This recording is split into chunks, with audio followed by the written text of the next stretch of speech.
Is it time? It is time for us to do what we have been doing, and that time is every day.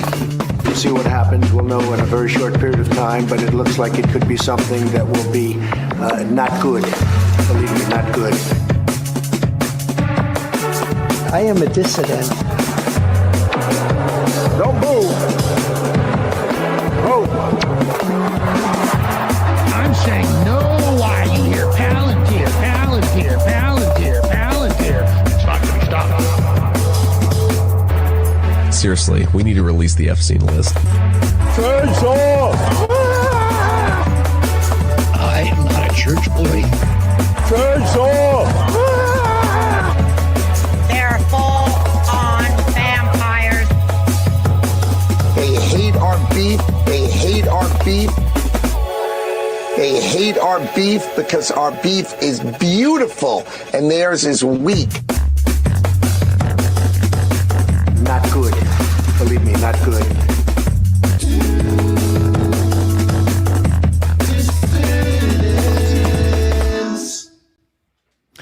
Hello, dissidents. Welcome, one and all, to a Sunday evening edition of the Do Dissidents podcast. Keaton Weiss here with Russell Dobular, of course. Hello. How is everybody doing today? Great to see you all here on this Sunday evening. Appreciate you all very much. 742, now 771 filing in the YouTube chat. 406 over on Rumble. Jake is here in the booth with us tonight. Is Russell's final Sunday night show for quite a while. It is. For quite a while. Yeah. Russ will be off to China after Thursday's show. On a slow boat to China. On a slow boat to China. That's right. Really a big plane. I'm afraid like the Thailand airport is going to be like the second act in a zombie movie. You know, people are just going to be like fighting and clawing each other and running away from the marauding hordes. Like, from what I understand, it is crazy over there. Like, if you have a flight going through the Middle East, you're fucked. Like, if you have to do a transfer in the Middle East, like, all those flights are canceled. Oh, really? Wow. It's a lot of them, yeah, like tens of thousands. I told you, and like the Facebook groups I joined when I was preparing to go to Thailand, all those posts went from what's the best beaches to I've been stuck here for 3 weeks and I'm out of money. Right. Wow. Yeah, nah, man. People are like getting stuck there, man. So that's going to be interesting. Here, like, I know from the research I'm doing, like, the price of fuel has doubled in Cambodia. You wouldn't know it, like, you wouldn't know it where I am. Like, they're not gonna, I mean, they're not protesting here, but I'm not in those areas really. We're going to see that. Right. Did you look at that dad joke I texted you? This guy's like went viral for a dad joke, and then he made another one because the first one did really well. So his first dad joke, this guy named Bob Golan, who no one's ever heard of apparently. Did you text it to me? I didn't get a text. I did. His first, the one that he went viral for was a lion would never drive under the influence of alcohol, but a tiger would. Yeah, you stepped on it. But a lion would never drive under the influence of alcohol, but a tiger would. Get it? A tiger would. You're killing me, man. and then the second one that I texted you was used the transgender bathroom yesterday. Had to take a she-it. That's pretty good. That's clever.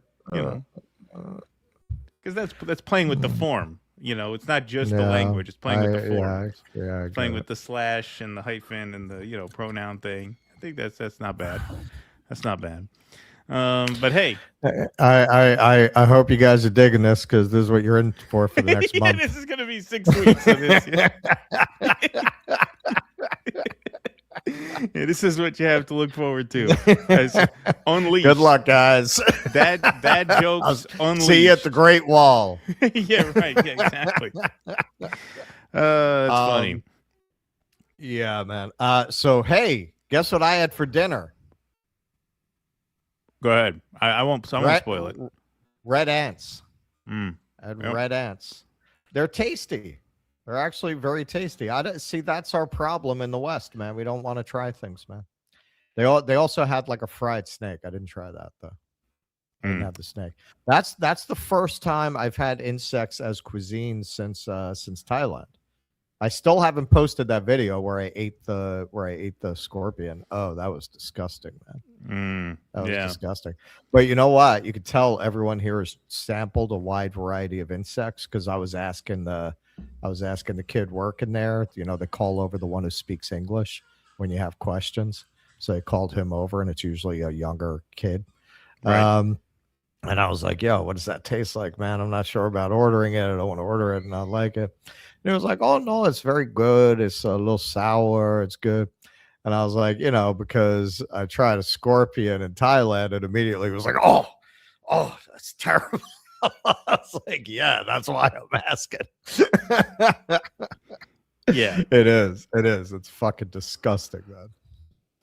It tastes like shit, basically. The scorpion tastes like shit. Oh, interesting. Literally. That's literally what it tastes like. Yeah. All right. Well, keep that in mind, folks.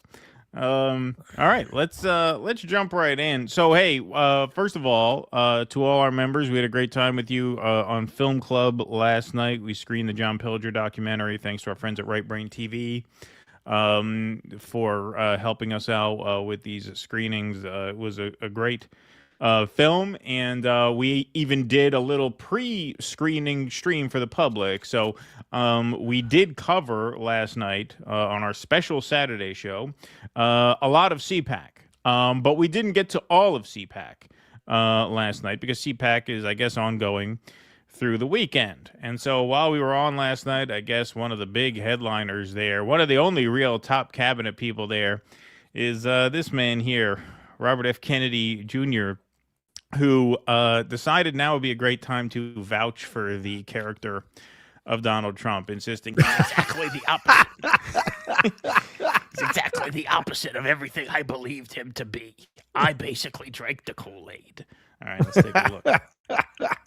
Well, let me just say this. President Trump is exactly the opposite of everything that I believed him to be. It's funny. So you had the reverse journey of everybody else, apparently. Yeah, pretty much. Yeah. like everybody else is now realizing, wait a minute, he really is the shallow piece of shit that we all kind of suspected he was, but maybe hyped ourselves up into thinking maybe there was something else there. No, he had the exact opposite journey. Yeah. And, I basically drank the Kool-Aid that he was this, bombastic narcissist who didn't read books, was ill-informed. And then, now I know exactly the opposite. He's the opposite of a narcissist. He's an empath.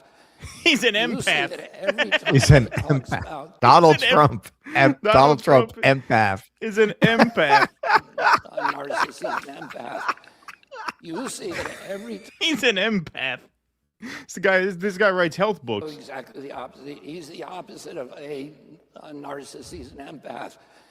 You see that every time he talks about the Ukraine war, he talks about the casualties on both sides. You will not hear any Democrat ever talk about that. And he talks about the Russian kids who are dying. He gets the reports every week, and they make a huge impression on him about the... Yeah, that was like 2 years ago he used to talk about that. I haven't heard him talk about that in quite a while. You notice now he's... not apologizing at all, denying and covering up bombing girls' schools in Iran. That's the empath. Donald Trump.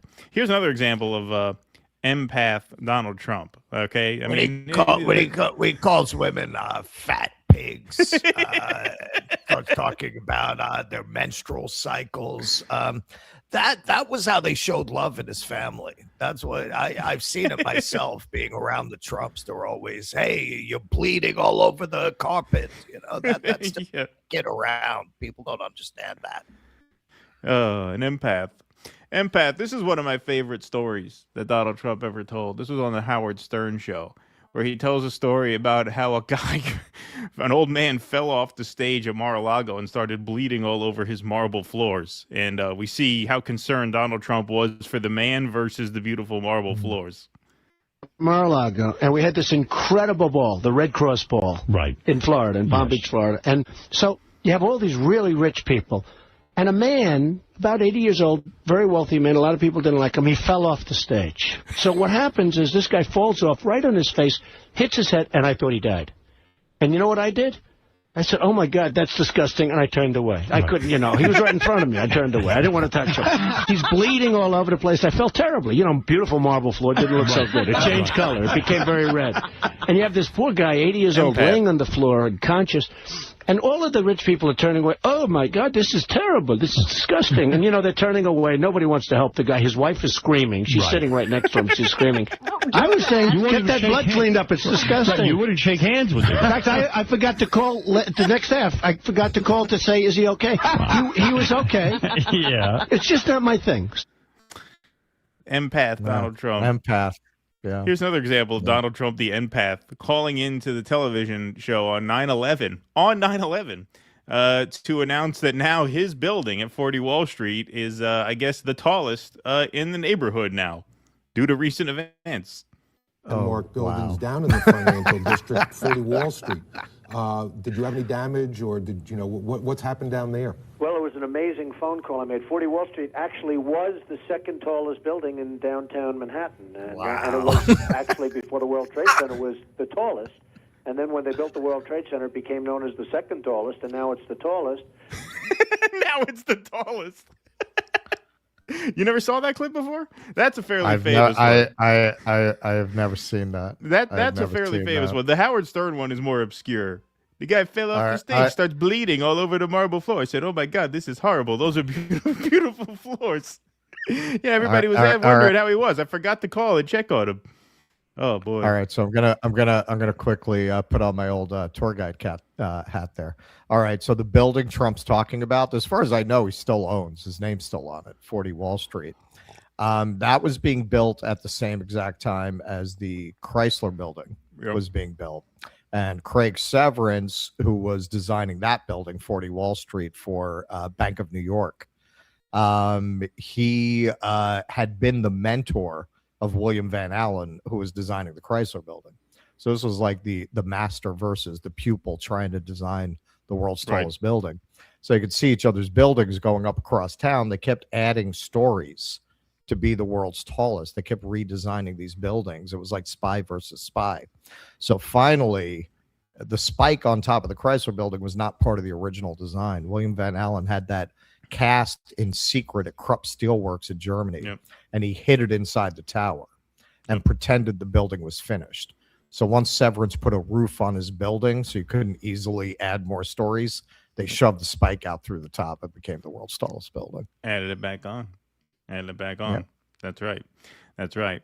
But 40 Wall Street was, on 9/11, the tallest in the financial district. And Donald Trump was very quick to make people aware of that fact.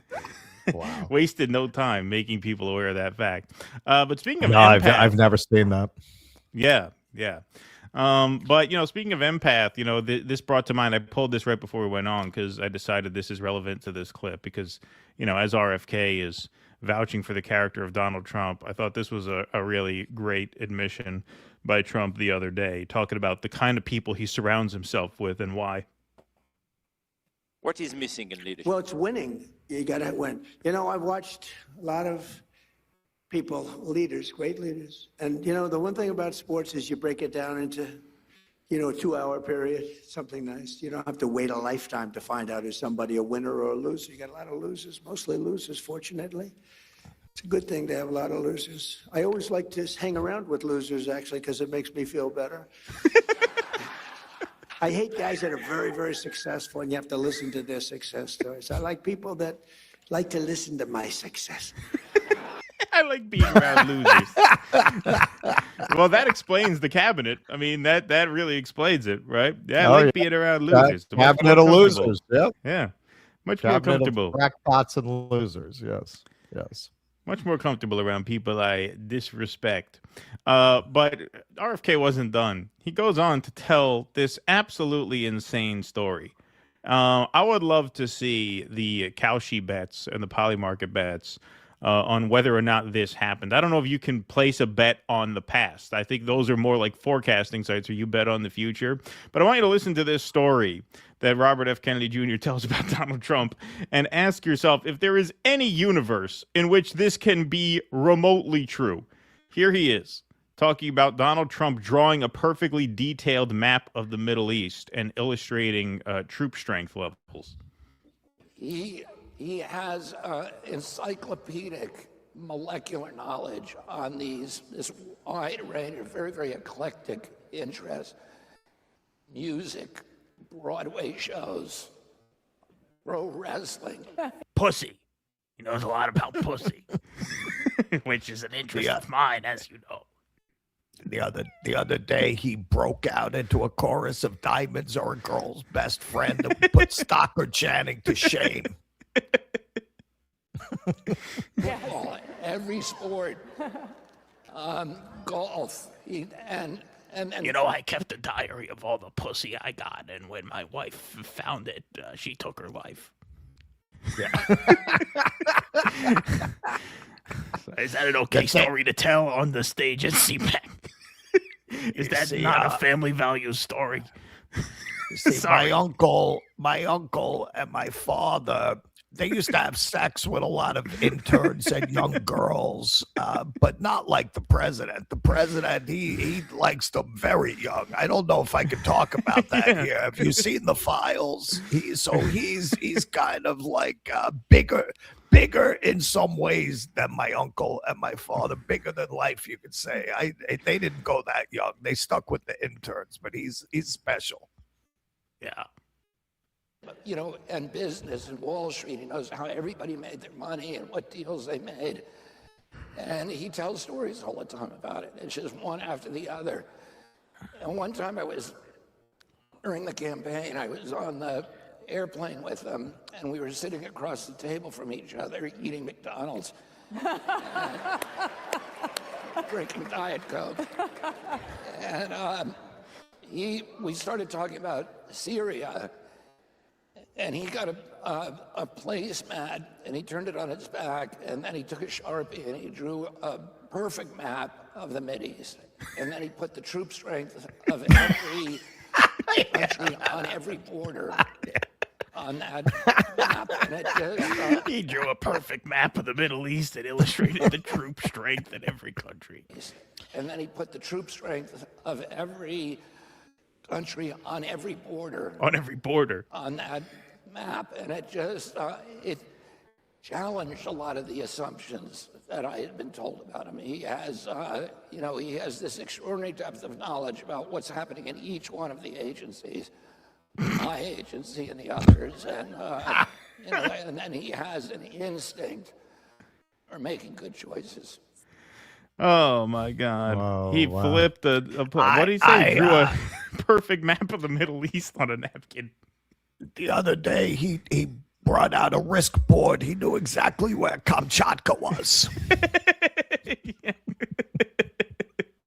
He started laying out how many men we have in Kamchatka. I had to look it up. We actually do. We have a base in Kamchatka. I didn't know. I never even realized that. Some of the replies on this were funny. Did this happen? No, but in yellow. Everyone just point and laugh. Yeah, it is pretty sad at this point. It really is. But then there's also this. So some people caught this. So you're saying Trump does know how to draw, right? Because remember, the excuse he made when this came out is that he doesn't draw. When a crude drawing of women signed by Donald Trump appeared in a Jeffrey Epstein birthday card scrapbook, Trump denied he made the sketch, saying he does not draw. So we find it hard to believe that Trump drew a map of the Middle East, a perfect map of the Middle East, no less, with troop levels, troop strength levels signified according to each of the borders of the countries, which must have meant he did a very perfect job drawing it if he got the borders just right and the troop levels just right. It's funny when things really started going south after the glyphosate thing. And that was already when the war drums were beating for this war in Iran. We talked about, I made the point, at least. And that was already after the president got exposed as a PDF. Well, of course, this was well after that. all the Epstein files. Yeah, absolutely. Yeah. I made the point that, RFK, for all his flaws, did run as somewhat of a civil libertarian anti-war candidate. And if they're going to make him eat shit on the glyphosate stuff, like if they're going to make you tolerate poison in the food supply, at that point, what political bargain are you making? Like, why not just resign? Right. But no, he doubles down here. He goes all in, acts like he's a man of peace. He's an empath, and that he's a real expert on these things. He knows the Middle East front to back, like the back of his hand. Wow. Oh yeah. Wow. Stunning. All right. So listen, man. The world's most told you so man. I'm gonna point this out because I think when you took a lot of shit for a take at the time, you get to say I told you so. We took a lot of shit. People were very hot for RFK and because of his COVID position.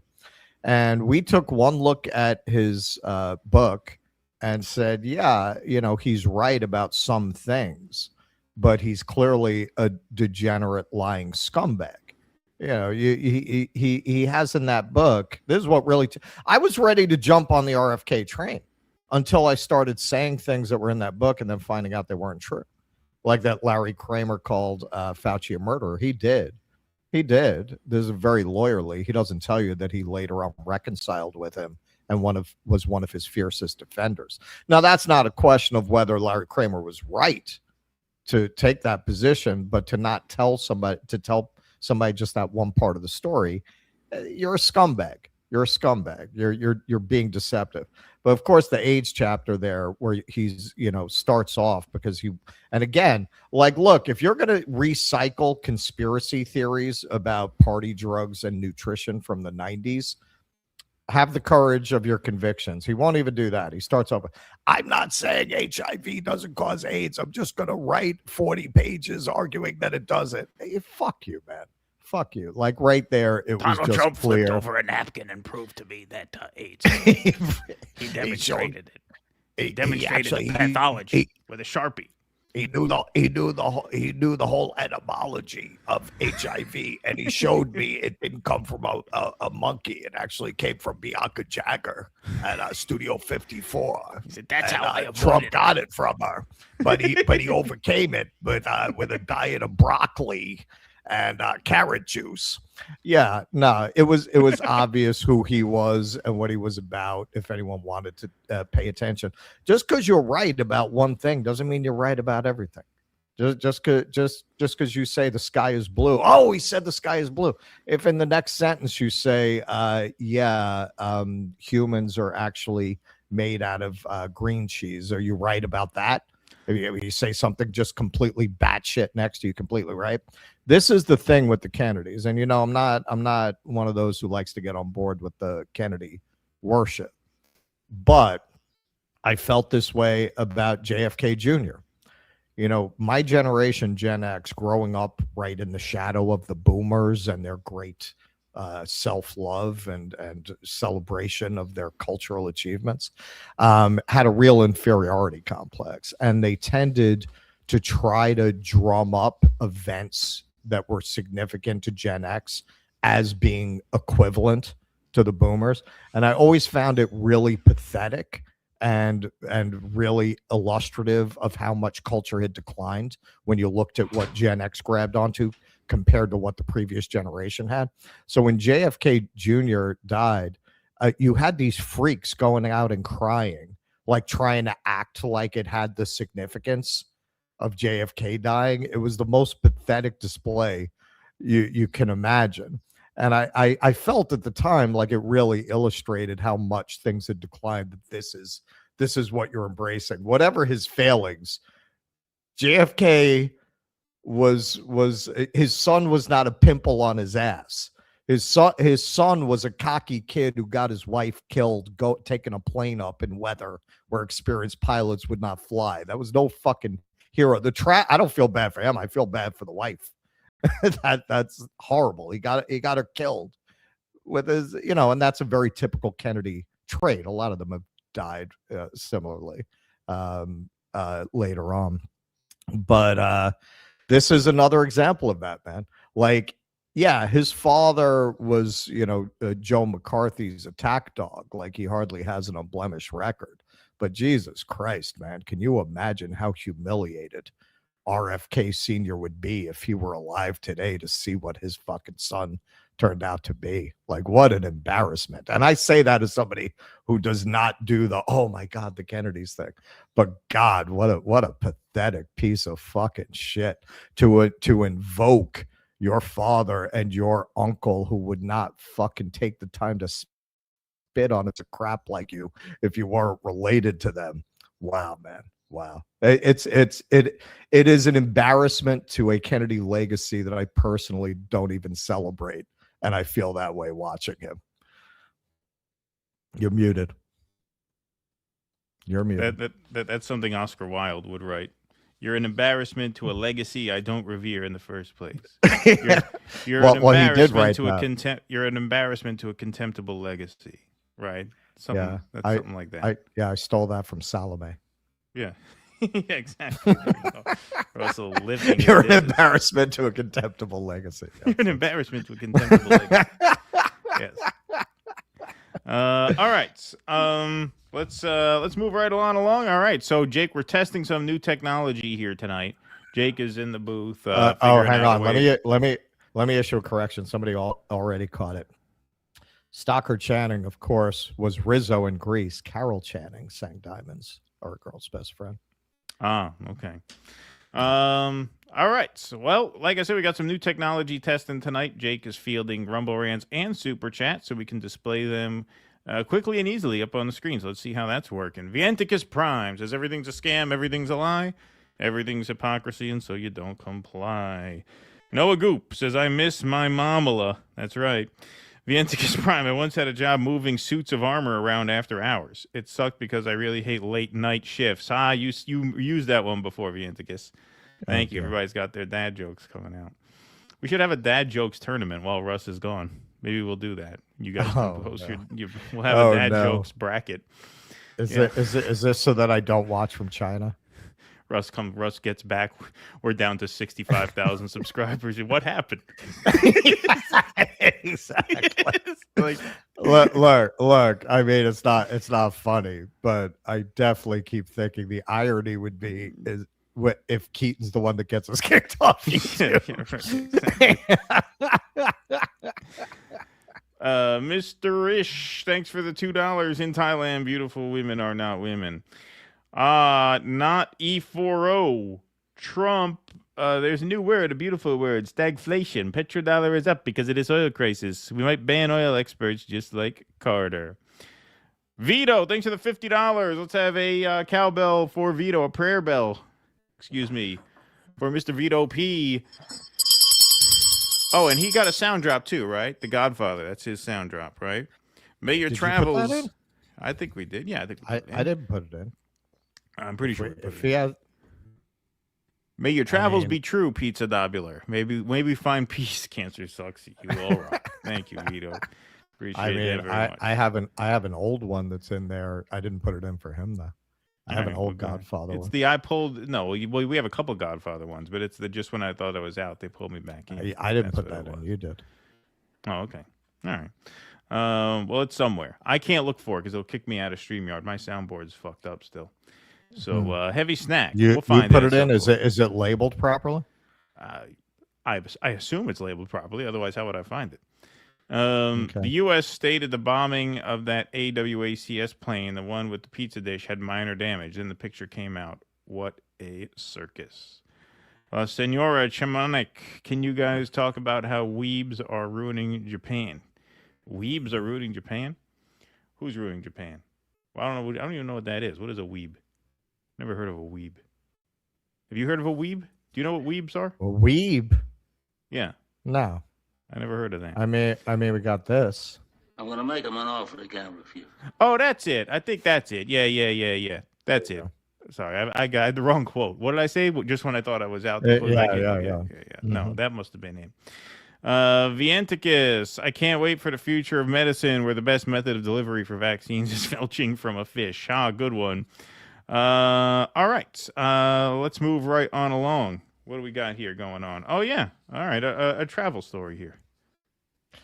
Okay. So you know what? You know what the hot new thing in the neighborhood among conservatives is? Communism. Yep. Communism. Here's Trump. This just dropped, celebrating China's accomplishments in their system, celebrating their system. Greatly, because it's amazing that with a system that in theory shouldn't work, we go to school and we go to the best business schools and we do well in those schools, and we read about free entrepreneurship and we read about all of these different things, but you look at China, how well they do, how well they manufacture. I mean, they manufacture cars so many that they actually have a contest for who can manufacture the least cars because they have so many cars. You have to have great respect for China for the job they do. Like them or not like them, you have to respect them. Okay. All right. Well, it seems like he's suggesting their system works. Dylan. The American mind struggles to understand that when you don't stack every single chip possible against the average citizen and actually want them to win/prosper rather than be class immobile pay pigs, that those citizens succeed. Wow. Who could have guessed? Yeah. But it's not just the big guy. Jake Shields. I'm in Vietnam, a communist country, communist in quotes, and they are clearly on an upward swing. Yes. It's clean, safe, beautiful, zero homeless, free healthcare, and little crime. Their GDP is growing 4 times faster than in America. Now, I'm not a communist, but this isn't the horror we were told. Yeah, that was, we'll see a little clip of it. I made a video to that effect from Hue, talking about how, look at this. This is nothing like what they told us communist countries were like. Here's power to the people, quote tweeting that. There is nothing more satisfying than watching Americans wake up and realize that everything we were ever taught about communism is a lie. Nick Cruz weighs in here. Remember how the dipshit left was furious at me for talking to this guy and said it was a waste of time? Now look, this is exactly why I always advocate for discourse and conversation while side-eyeing anyone who tries to prevent people from talking to each other. Now, I want to make clear, I agree with Nick about that 100%. I would go on Jake Shields' show. I would go on anybody's show to debate them or to talk with them. But, the Jake Shields story here, as you will see, is a little more complicated than a lot of folks who are celebrating his seeming conversion want to make it out. So Jake Shields, he responded here to Nick. The entire left versus right paradigm is a distraction. Vietnam is still technically communist, but have gone more socialist, and it's booming while America is fading away. And Nick responded, yup, left and right is bullshit. We need to put Americans to work, pay them well, and bring our society into the future. We do this by empowering labor and bringing the capitalist class to heel. Capitalism is stagnation. So, yeah, man, he's trying to open Jake Shields' mind, and good on him. Absolutely. Here, Eddie Liger weighed in with a more thorough description of communism and what they're practicing there versus socialism. You had a lot of this back and forth. It's not really communist. Liger says, agreed. Just want to point out that socialism versus communism is not the paradigm that it's made out to be in liberal societies, i.e. early China had full communism, but now they have socialism. Socialism is a transitionary stage where a society builds their productive forces and changes social relations over time in order to transition towards higher and higher stages of development under the guidance of a communist party. And this will eventually lead to a world of complete material abundance beyond private property and existing capitalist social relations. So basically, Vietnam is a socialist country under communist leadership, i.e., a dictatorship of the proletariat that is advancing towards what you might call full communism, to put it simply. The main barrier to countries like Vietnam, China, and DPRK achieving higher forms of development, i.e., higher stages of socialism or communism, has always been capitalist imperialism led by the United States and their partners like Israel. This is why socialist countries are forced to make concessions in order to continue developing their productive forces.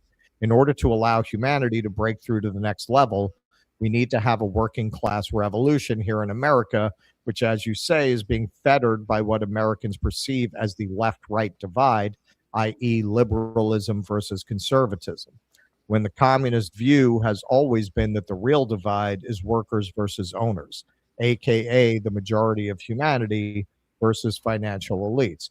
I wanted to keep that in there because from all of the communists and Marxist-Leninists I've talked to, that pretty much sums up their take from what I've heard from them when I've asked them these kinds of questions about China and Vietnam. That's a pretty good summation of their point of view.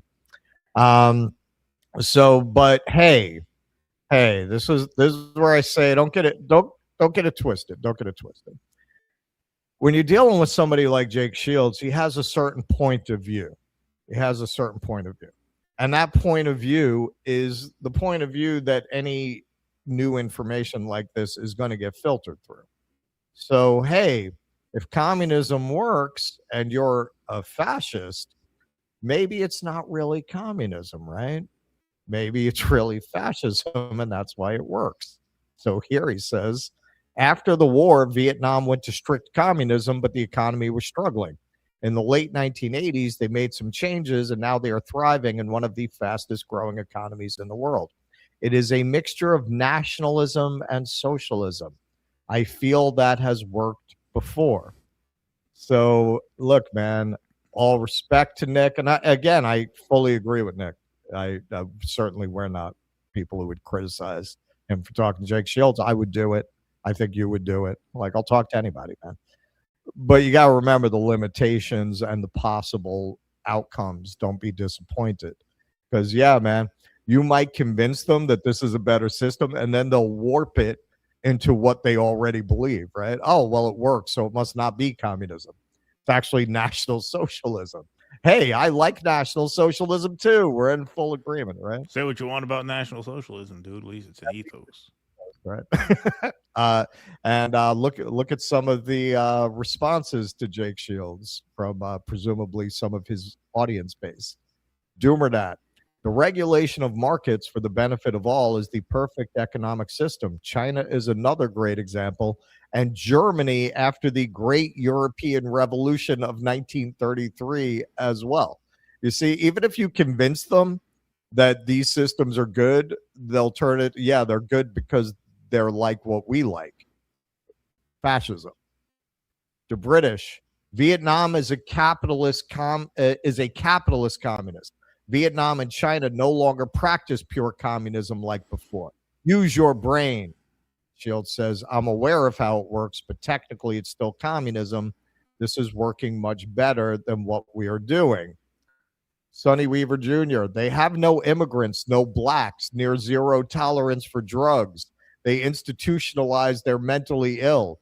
Amazing the peaceful society you can have with a like-minded wokeless community, regardless of the government structure. And Patry LaSelma, it's fascism, and that's why Jews demonized it in the West. So you understand, like, these are the people you're trying to convert.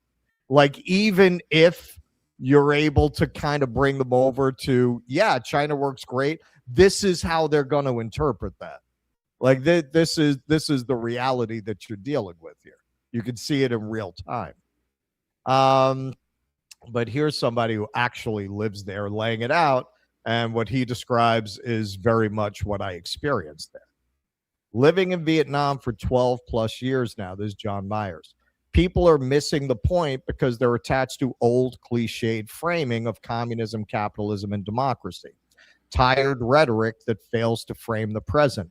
America is not a capitalist country, it's corporatist, ruled by corporations, corrupt bureaucrats and managerial class, and public-private partnerships.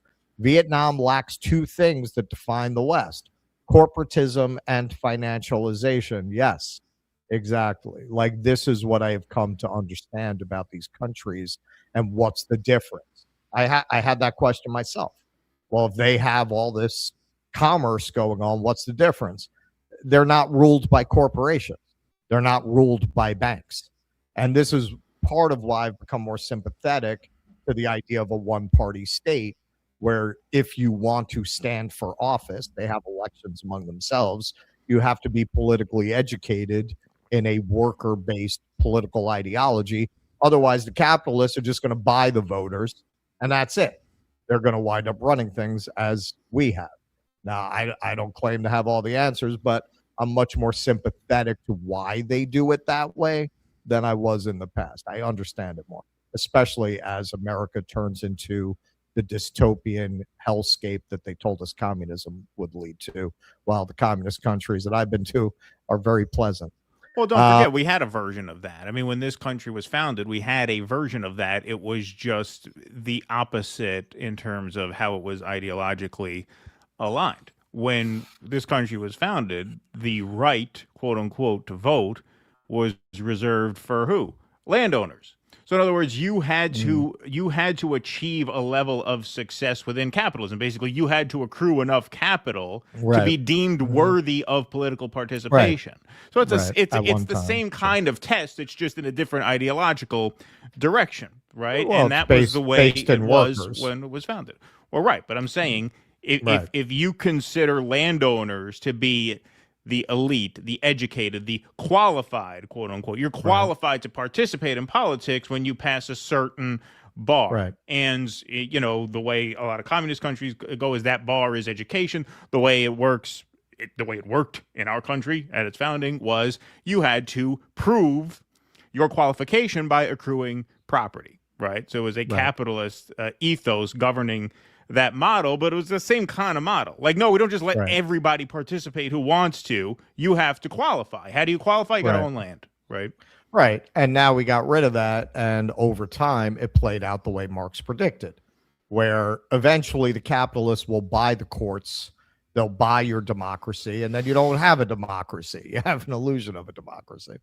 So 76% of Vietnamese are self-employed, working in the informal economy, the backbone of commerce in the country.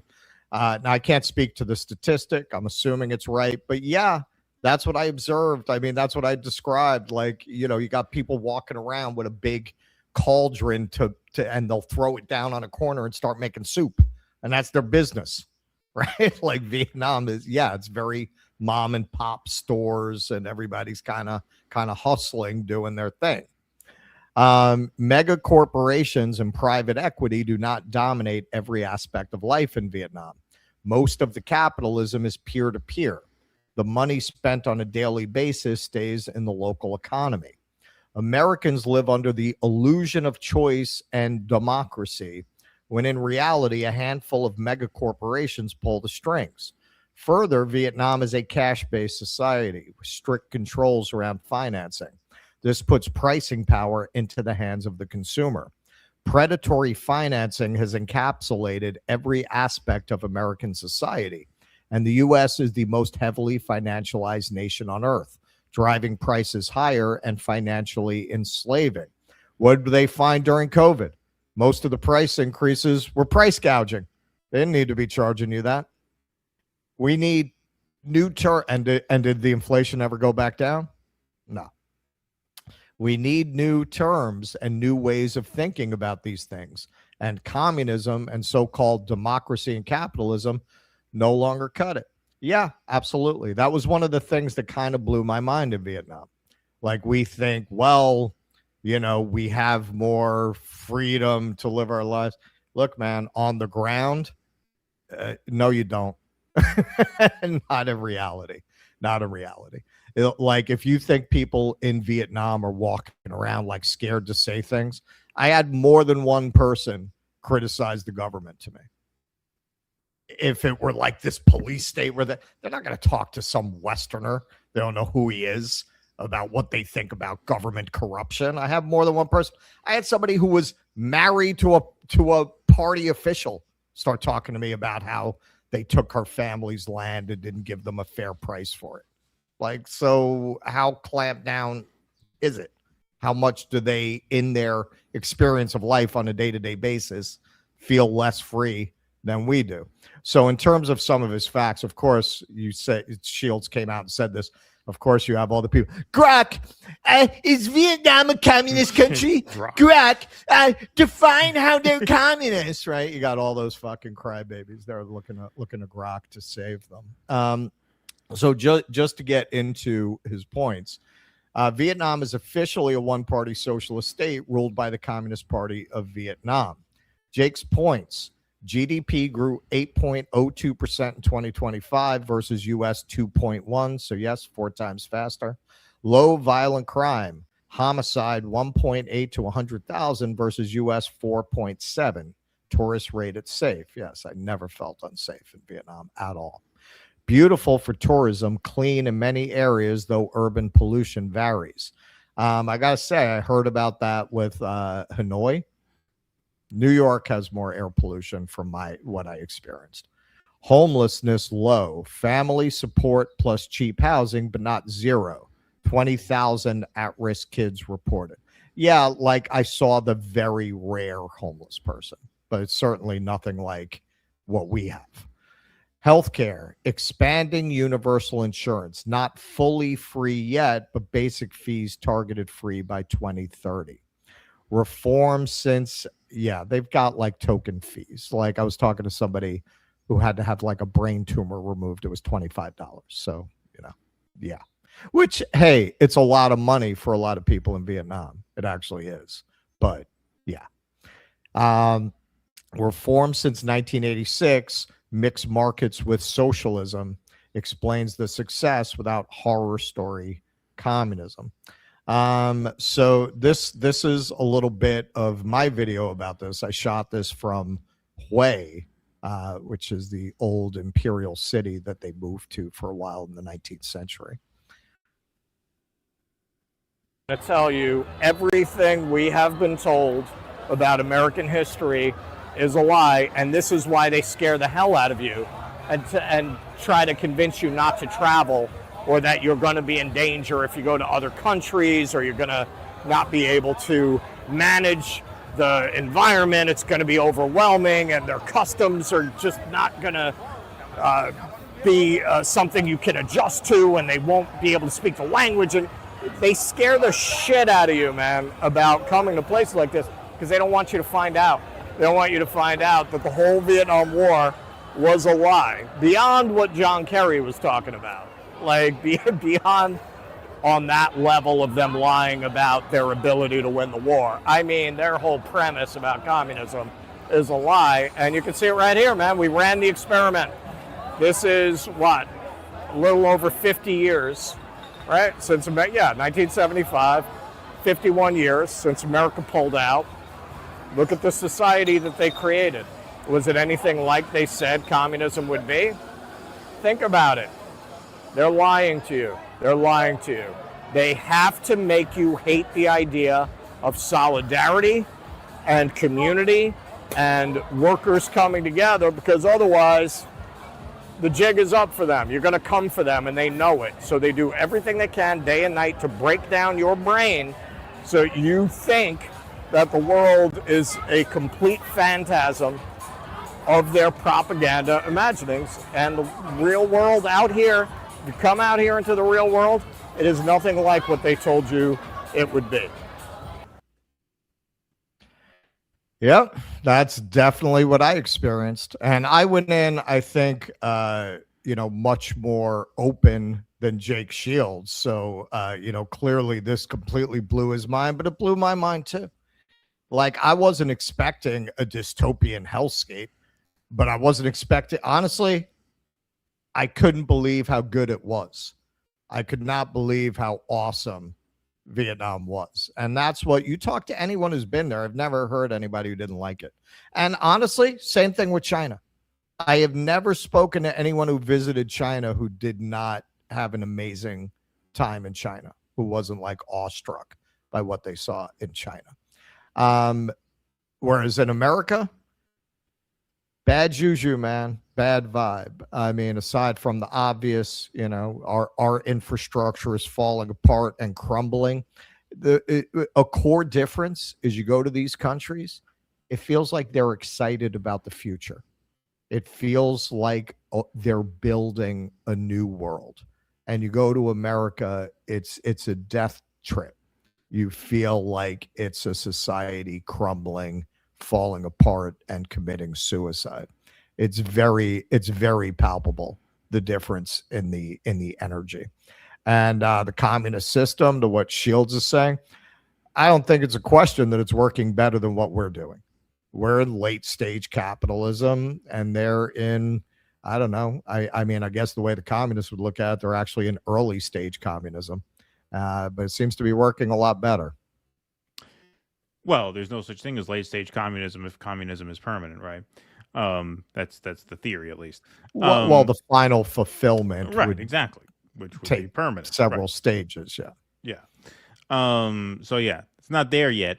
But yeah, no, I mean, I don't know what people expect when they go to these countries. What do they think? They're going to have to fill out 10 pages of paperwork to get a quart of milk? No, you go to the store, you buy milk. Well, that's what I'm addressing there. They scare the shit out of you. They scare the shit out of Americans thinking what do they think? Like is, society. Ooh. Right. But I mean, obviously society can't function that way. Like people are shocked when they go there and they're like, hey, they see what it really boils down to fundamentally is people are shocked that markets can exist independent of capitalism. Markets are not unique to capitalism, right? So what they have in China, what they have in Vietnam, what they have in Laos, what they have in Cambodia, what they have basically everywhere are markets. And markets predate capitalism, and markets will outlive capitalism. You can have markets without that. You can have exchange of goods and services for currency without a financialized capitalist system. Like that's possible, and that is implementable. It's been implementable for thousands of years, and it'll be implementable for thousands more, even as these economic systems rise and fall. And you know, one of the reasons I don't consider myself a doctrinaire communist, even though I think Marx's analysis of capitalism is brilliant, is that I don't think any system is permanent, right? I think all systems will rise and fall, but markets are essentially core to civilization, and markets survive regardless of the overall structure. That's how people exchange goods and services, whether it's for barter or for currency. And so it's really as simple as that. I mean, you really just got to strip it down to that. Once you kind of understand that very basic thing, you won't be so shocked when you go to places and you realize that you could still go to the store and get whatever shit you need if you give them money. You know, fairly straightforward. You're a haggleist. Yeah, you can still get you can still get, you know, you can still get an iced coffee if you suck enough dick for it, you know. That's how it works here. That should be that's my treatise. That's my big, should be the title of my book. You can still get an iced coffee if you suck enough dick for it. Other economic theories by Keaton Weiss. That's right. Yeah, that's right. All right, you got some super chats or rumble rants over there? Sure do.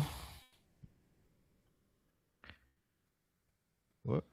Eric Rousseau, when I was there 20 years ago, there was a mystic inside the Four Faces Temple giving fortunes. Is there still a mystic there? Man, it's sad to say.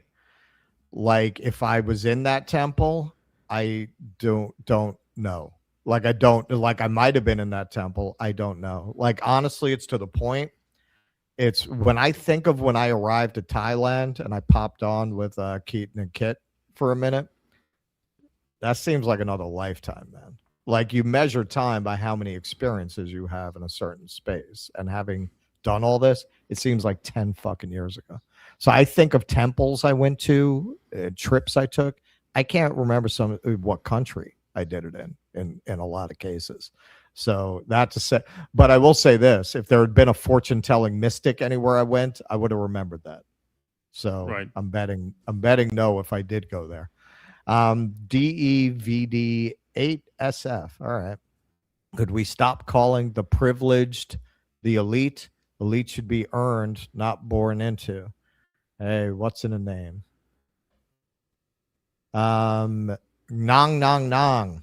I can send this super chat, but not the message I want to send. Happens all the time. Yeah, well, you can't be shouting death to America in the comments section. Yeah, man. you can't just be can't doing do that it. on YouTube. Raven last Send the money. RF Send the money. Keep the chat. Now I gotta wait for it to come back around, right? No, you could just read it. It's in the column on the right side. That's you see in the column. Yeah. Oh yeah. RFK Jr. Before that interview, I got a call from Trump. He said if I didn't kiss his ass till my lips went numb, he'd release my chapter of the files to distract the public from the Iran calamity. Yeah. It probably did go down something like that. What a fucking disgrace. I can't believe the level he's willing to stoop to.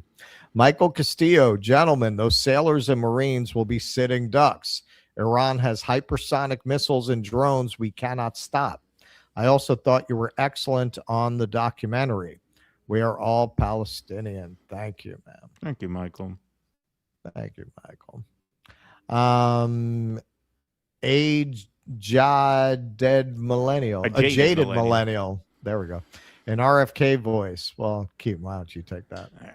Donald Trump took a Happy Meal box and crafted a perfect two-state solution for Israel and Palestine. He could redraw the 1967 borders with a medium fries and a half a chicken nugget. He took some ketchup. He said, look, that's a girls' school. I said, that's not funny, sir. But, it's a good example of his empathy. Yeah. Eric Rousseau, Trump is a regular counselor. Deanna Troy. Yeah. Do you get that, Keaton? What's that? I'm sorry, I Did you spaced get out. that? Did you understand that? You said Trump is a regular counselor. Deanna Troy. No. Yeah. Keaton has no nerd knowledge at all. No. That's Star Trek: The Next Generation. Oh yeah, no. You shouldn't have even bothered asking. I didn't know if maybe you watched Star Trek. James Holmes, I would rather have the brain worm be in charge. I think it might be. I think it might have possessed him. Raven Laz, speaking of lips going numb, I was felching an Indian broad once who just had a lot of curry. It felt like I was drinking lava. That's how I really fucked up my voice. Uncommon magic. Sure, 3,000 people died, but the important thing is I have the tallest building now. Yeah. Vianticus Prime, why wait for Russ to leave to start the dad joke tournament? Because he's he wants to have some mercy on me. He wants my last couple shows to be good. Yeah. First Queen Fire Dancer, I live for Russell's laugh. He's the Jewish Sid James, Cleopatra, and I both say happy and safe travels in China. Vito rocks. I don't know who those people are. Do you know who those people are? Cleopatra? I don't know who that is. No, I don't know that. I don't know. Kem and G, but thank you. I'm hungry for a heavy snack right now. I'll get out that Felchin straw. Nina Kant, speaking of jokes, I gave the crowd blowjobs Wednesday night, balloon pump, keyboard blower, then leaf blower. Got lots of laughs. Oh, no. getting into prop comedy there. Good. See, you encouraged them now. You encouraged them. Vianticus Prime, a weeb used to be someone who's not Japanese but likes Japanese culture, but now it's someone who acts like they're authentically part of Japanese culture while trying to box it in Western culture. Oh, okay. Well, you know what, man? You're going to see as Asia, I think what you're seeing is Asia is becoming cooler than America, like in terms of perception of pop culture. I think K-pop Demon Hunter's success is a shape of things to come. Over here, man, the only American movie that I've seen playing in the movie theaters here is the what Hail Mary. Oh yeah, Hail Mary movie. Yeah. That's the only. Everything else is indigenous cinema. Everything else is Asian cinema. La Senora Chamanik. Oh, weebs are Japan glazers and annoying anime fans. Listen, man, you're going to see a lot more of them. Dude, you got a whole generation that stopped reading superhero comics and started reading manga. Right. What's going to start reading manga? What's going to happen when they come of age and they start making TV shows and movies? It's all going to be inflected like that. Vito P. Holy shit. Sound drop or not. I love you guys. Cancer sucks. You guys, you all rock. Thank you. We found it All right, right. though. That's the right one, Vito. It's the make you an offer you can't refuse. I just, I mixed up my Godfather quotes. I thought it was the other one. But there you go. All right. Beautiful.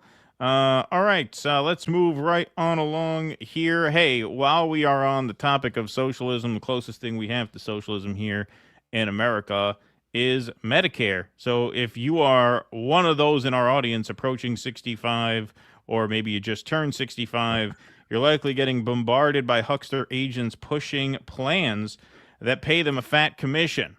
That's right. Lots of seniors get pushed onto Medicare plans they don't need by agents seeking higher commissions. It's a total racket, and it leaves you holding the bag. So that's why we want you to call our partners at Chapter. They're the only advisors that compare every single plan nationwide, and their advisors are independent and unbiased. So they advocate for you, not insurance companies. Novel concept, I know.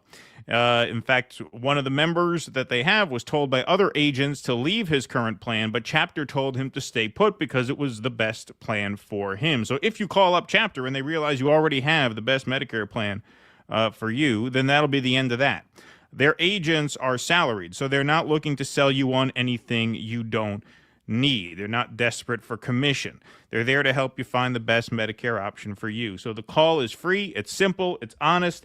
Connect with an advisor today at 404-706-0804. It's 404-706-0804. Now, that number is set up just for the due dissidence audience. So not only are you going to speak to a person when you call that number, but the person you speak to is going to know who sent you. Okay, so they will know that you were sent from us. So maybe they'll even do an RFK voice for you. That's 404-706-0804. You're going to speak to a person right away. You're not going to have to navigate a bunch of, press 1 for this, 2 for that, 3 for the other thing. You'll get a greeting, and then you'll be put right through to a human being. So give Chapter a call and make sure you're on the right Medicare plan for you. 404-706-0804. There's also a link to their website in the description. Jake, if you could throw that up in the chat, appreciate that very much. Thanks very much, everybody, and go check out Chapter. Okay, go ahead. All right, boomers. Don't say we never did anything for you. Don't say we never did anything for you. Don't say anything we did. We love our... So there's boomers, there's seniors, and then there's the elderly. Which one is best? Seniors is probably the best, right? You don't want to say elderly. Yeah, seniors. I guess seniors. Yeah, right. Seniors, Mhm. exactly. Although boomers can be good too. Boomers are proud of themselves. Boomers They don't are. consider that a pejorative. They're proud people, and we love them very much. So we want to make sure we look out for them. All right, let's move right on along here. All right, folks. So this is a conversation that I guess we'll weigh in on, because this is kind of the talk of Twitter for the last few days, really kind of going on a couple weeks now, actually. Hasan Piker, I guess this all got started in early February when he was asked by the I've Had It host if he'd vote for Gavin Newsom in a general election in 2028. And this was kind of the answer that started off the whole Hasan Piker debate. Didn't Vance or Gavin Newsom? Well, I'd have to vote for Gavin Newsom. Me of course, too. 100%. I wouldn't blink. There's no What doubt. about you, Hasan? I'd probably vote third party. You would? Oh yeah. I mean, at that point, it doesn't even matter. Because my policy on this is the same as like my refusal to endorse Kamala Harris. The reason why I did not endorse Kamala Harris was because she did things that were not only unproductive, but also unconscionable. And I still stand on that. I still talk about it all the time because people constantly bring it up. They're like, you didn't sufficiently like promote Kamala Harris. You're the reason why she lost. And I'm like, I am incapable. There is no singular force in this country that is capable of making or breaking an election. And if that was real, then it is the most idiotic thing not to listen to my demands. But everybody knows that that's not real, right? Okay, so you got that, basically the gist of that. Now, he took a little second interest in Gavin Newsom when Gavin Newsom called Israel an apartheid state. So here he is speaking directly to Gavin Newsom after saying Israel is an apartheid state, inviting him onto the show. The broadcast, this is just between me and Big Gav. Gruesome. Governor Gavin Newsom. It's just you and me right now, baby. Listen to my voice. You want to make this pivot to the left? You know where to come. Okay? You know where to come. I'm going to come. Come to me, Gavin. Come to me. Let's have a conversation. I am sincerely interested in seeing what you're about. All right, you get the point. That's enough. I'm starting to get frustrated already. I'm actually starting to get annoyed with myself for doing this segment, to be honest. Already getting on my nerves. I missed that on the old opening intro. When we used to have Harris and Trump. That's right. Yeah, I'm going to come. That's right. Yeah, he still has that on his soundboard. Yeah. No, so this segment is already getting on my nerves here, but we will trudge on for the benefit of the audience, I suppose.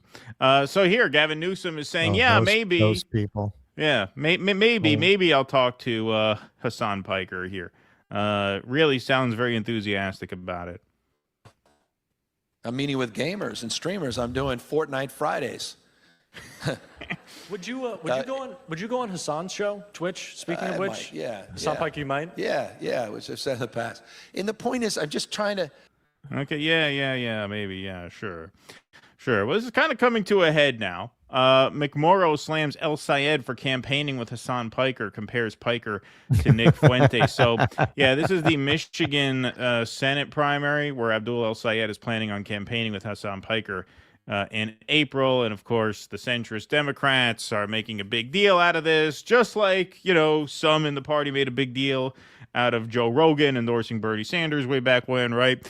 Michigan State Senator Mallory McMorrow, who was running in a tight three-way Democratic primary for U.S. Senate, slammed one of her opponents, Abdul El Sayed, for his decision to campaign with the far-left political streamer Hasan Piker. Piker, who has a history of, and this is Jewish Insider, okay, history of anti-Semitic and pro-Hamas remarks, is slated to appear at 2 campaign rallies with El Sayed and Summer Lee in April.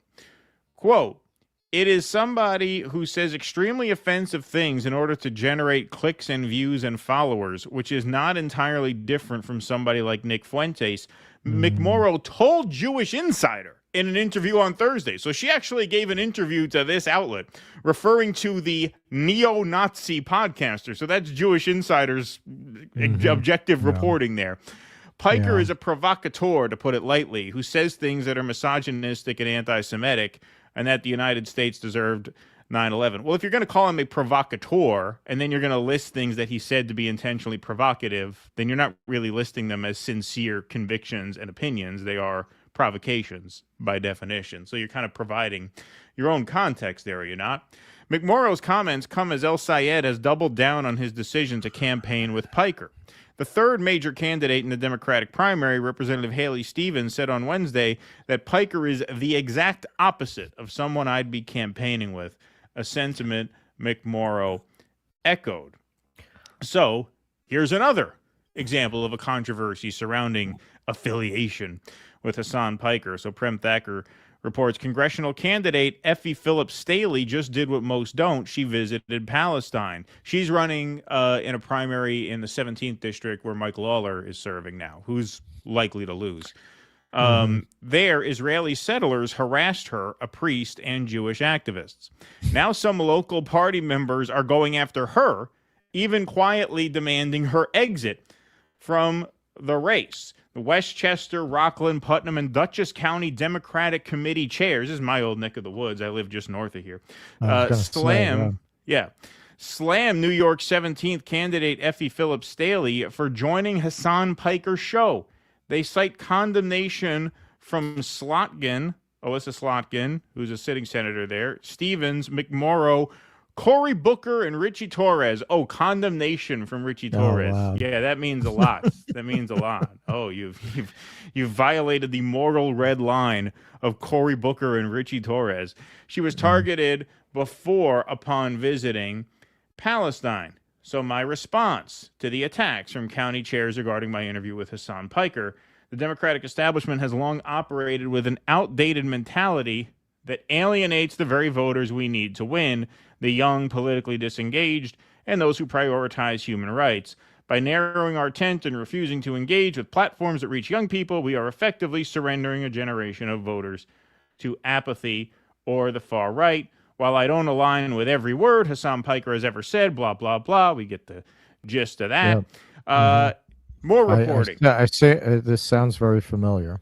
Yeah. We need to get more voters who are disengaged from the political process. Yeah, right, exactly. I've heard this song before. Heard this before, right?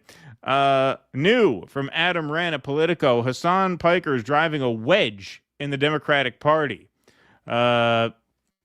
Surveyed 14 potential 28 Democratic candidates, asked whether they would appear on a live stream with Piker if invited. Only 3 definitively said they would. So I'll read a little bit of this article here: why some Democrats want to shut off Hasan Piker's megaphone. Hasan Piker's new role, as midterm surrogate and potential influence on the 2028 presidential race is driving a wedge in the Democratic Party. After Politico reported that Piker, the far-left political streamer with millions of followers, will stump in Michigan with Senate candidate Abdul El-Sayed next month, his history of divisive comments launched an avalanche of criticism from Republicans and Democrats. Piker's rise as a Democratic influencer and surrogate coincides with the party's long search for a path out of the wilderness, particularly in recapturing young men. In an interview with Politico, Piker downplayed accusations that have been leveled against him, like center-left think tank Third Way, whose leaders wrote in a Wall Street Journal op-ed that Piker had a history of anti-American, anti-women, anti-Western, and anti-Semitic comments. Piker said Third Way was losing their institutional relevance. He also said he's merely channeling, not changing, the attitudes of the Democratic base. But Piker's increasing coziness with prominent Democrats also comes as some in the party argue he poses a problem for them. Piker is close to, but not over, the Nick Fuentes line, where going on his show itself is indefensible. The Third Way co-founder, Matt Bennett, who's been sounding the alarm about Democrats' affiliation with Piker, told Politico. Bennett added that Democrats take on all of this baggage if they don't overtly reject him, which he said is dangerous because it empowers the right and gives them an incredibly powerful tool to hit Democrats with. That's very bad. But some Democrats... That destroyed the Mamdani campaign. Yeah, exactly, yeah.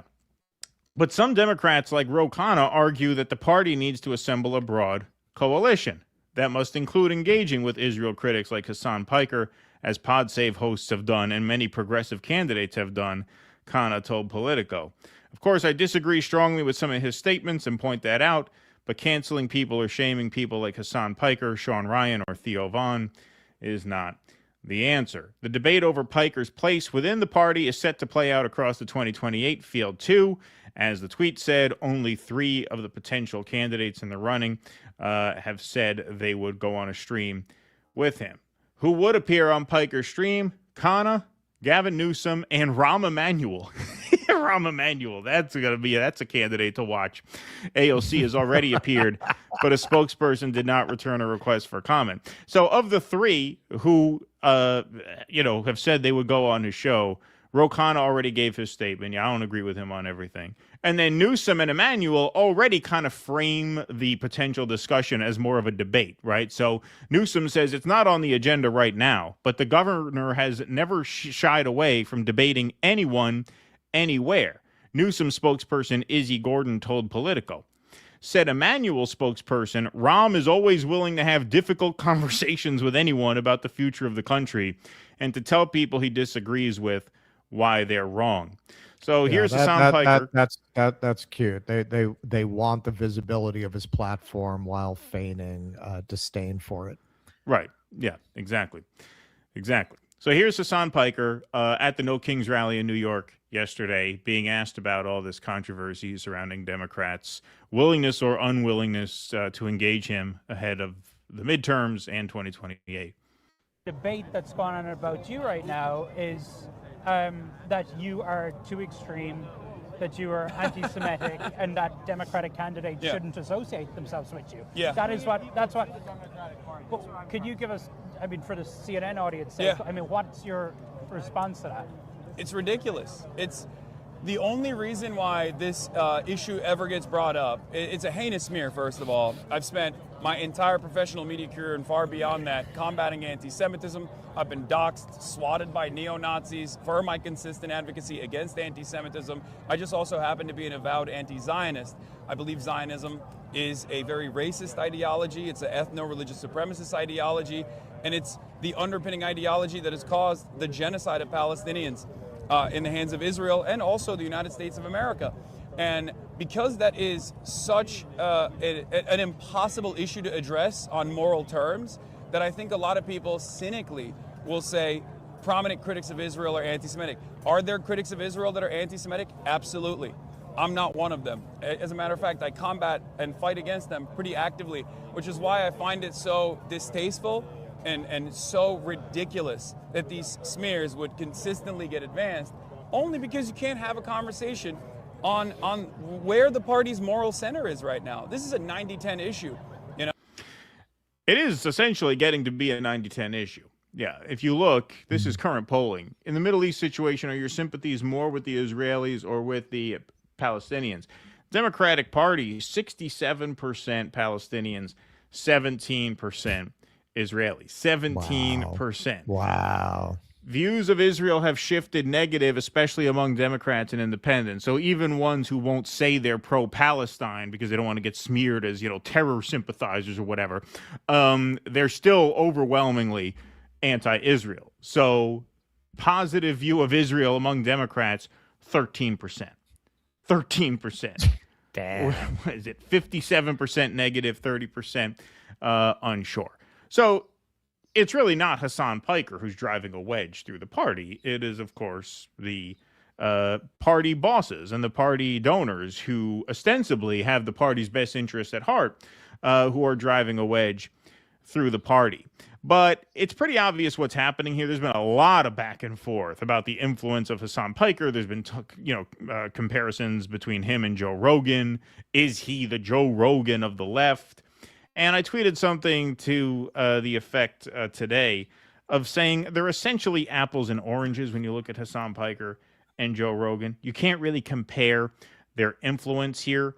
Hasan Piker is getting a lot of attention now because progressives who are running in primaries know that he has a huge platform with the kind of progressive party base that catapulted Zohran Mamdani to victory. And young people are generally pretty animated by the Israel-Palestine issue. They are coming out in primaries more than they used to. They're not crushing it everywhere. The progressives in the Illinois primaries did not really do very well. But, of course, in New York, they did extremely well with the Mamdani win. And so you got a lot of progressive challengers who are sort of, banging down Hasan Piker's door to get access to that audience. And that's kind of making him relevant in the conversation when it comes to the Democratic primary.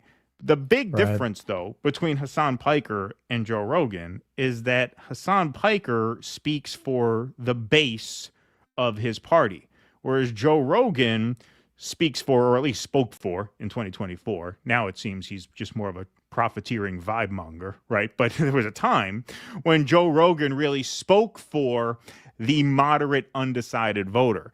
That gives Joe Rogan massive influence in a general election season because he becomes a sort of barometer to measure the opinions and the instincts of the everyman. That's not who Hasan Piker is.